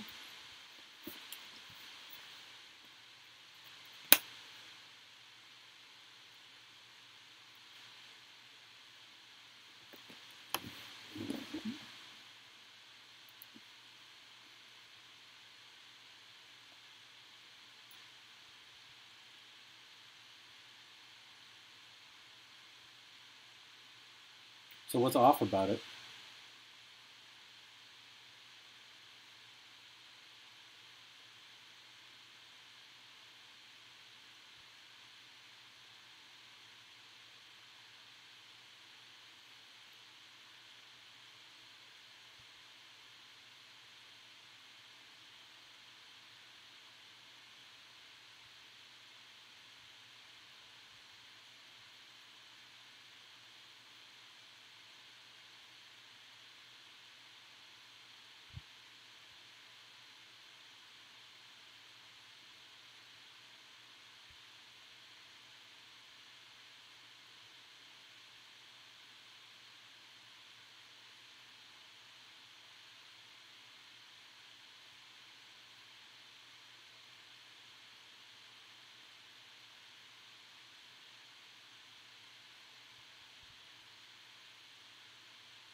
No problem, David.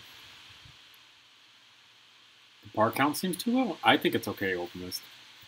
This M14 is only 1,000 pieces, dude. I think you did fine, man.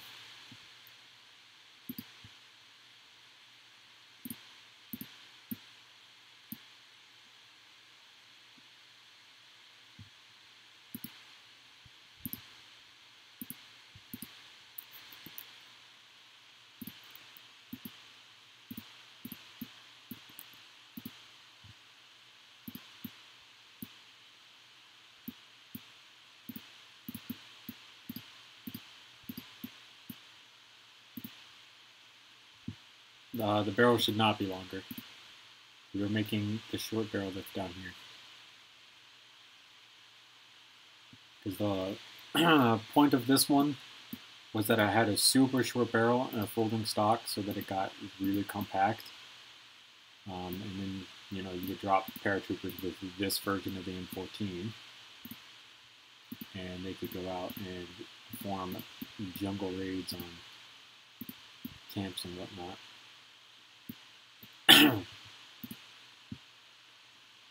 And not have to worry about the rifle being like overly long while jumping out of an airplane and whatnot, because that was an issue. You know, we have tons and tons of different rifles out there that are specifically designed for troops jumping out of airplanes and shit. And this would be one of them.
No! Mouse battery is dead. No! Rest in peace, mouse. Rest in peace.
It says a light purple as a color, but it's a very clearly pink. I don't understand.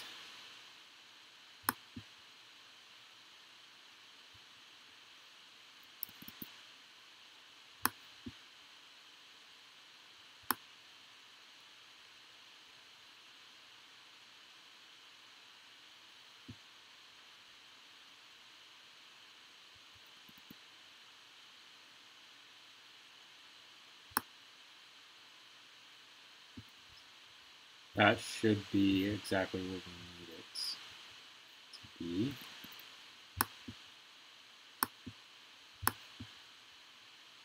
So we can throw that down, throw this down, on both sides, like so.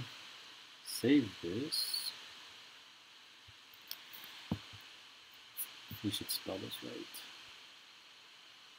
GUERILLA in 14. Doesn't bother speaking them.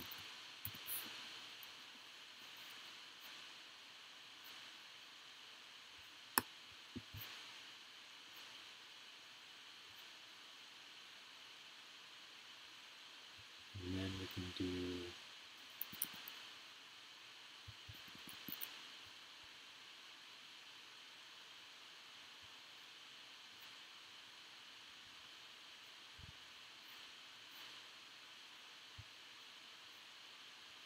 this. Actually needs to be a little longer.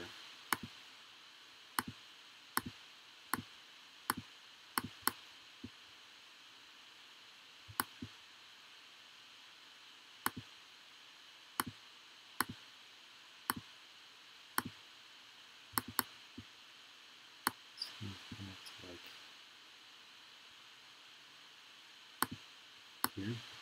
Crap. They're not in the right spot.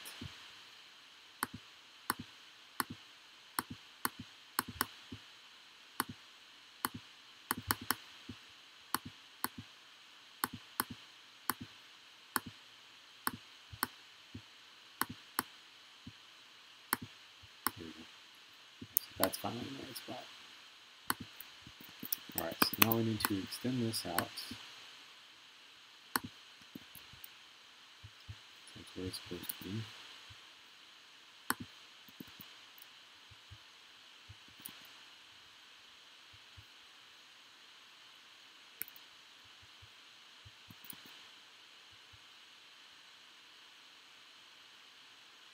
Put that there. Like so. Place that there. This here. Followed by these.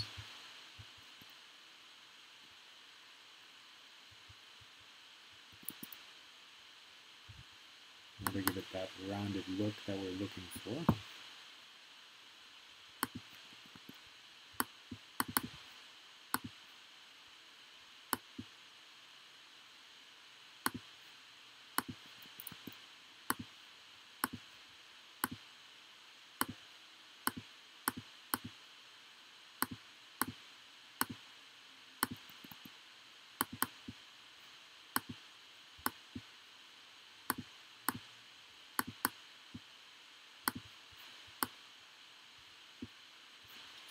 That.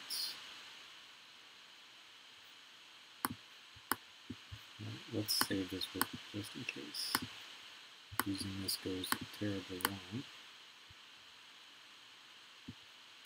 Okay, cool. We can do that. And we fold this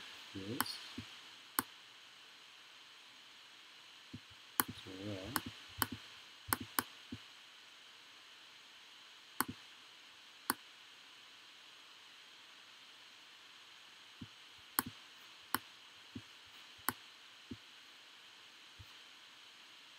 Neat. Glad to hear that you're pretty close to being done with that one.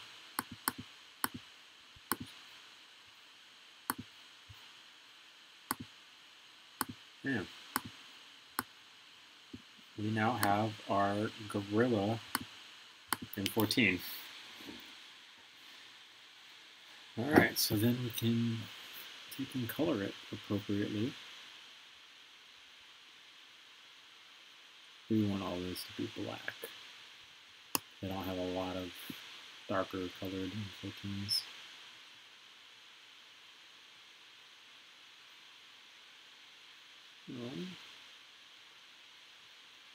make this out of a dark gray.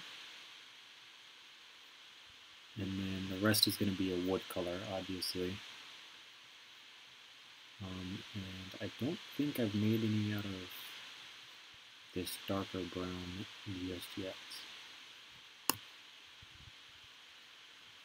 We can do that for our Gorilla M14.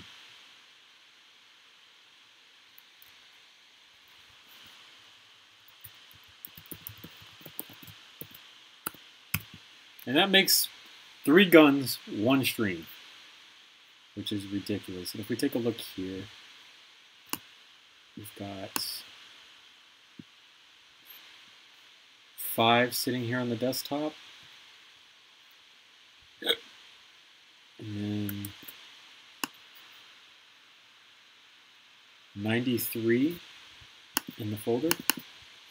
5 and 3 makes 8, so I have 98 models. So we are really close to the 104 that we need for all of 2021 to be done.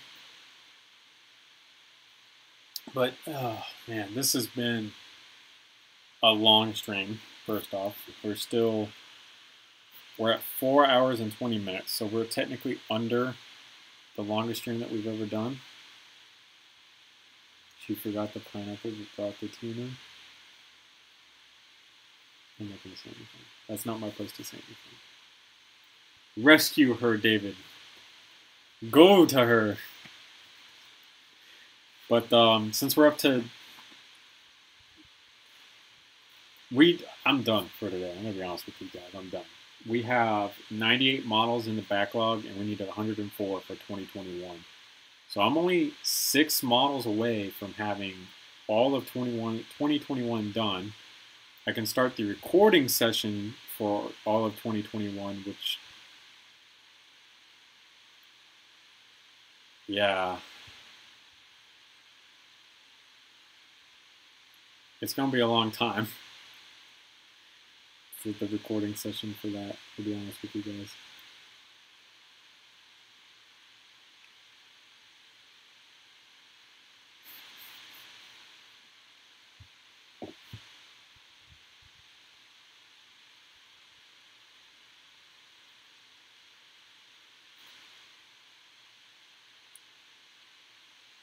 On that wonderful note, I'm going to end the stream here. I hope everything works out for you, David. We have a group chat if you want to keep talking. Everyone else who's still around, because there's probably not a whole bunch of people. Yeah, there's only 5 of us. Yeah, definitely a long day. Thank you guys for coming by. I'll be posting all the rendered images that these come up with into some server, probably both, different usernames in mine, to be honest with you guys. Obviously, it takes 2 hours per render. We've done 3 guns today, so 6 hours from now, expect to see all the renders done. So, thank you guys for watching. I'll see you guys later in another stream.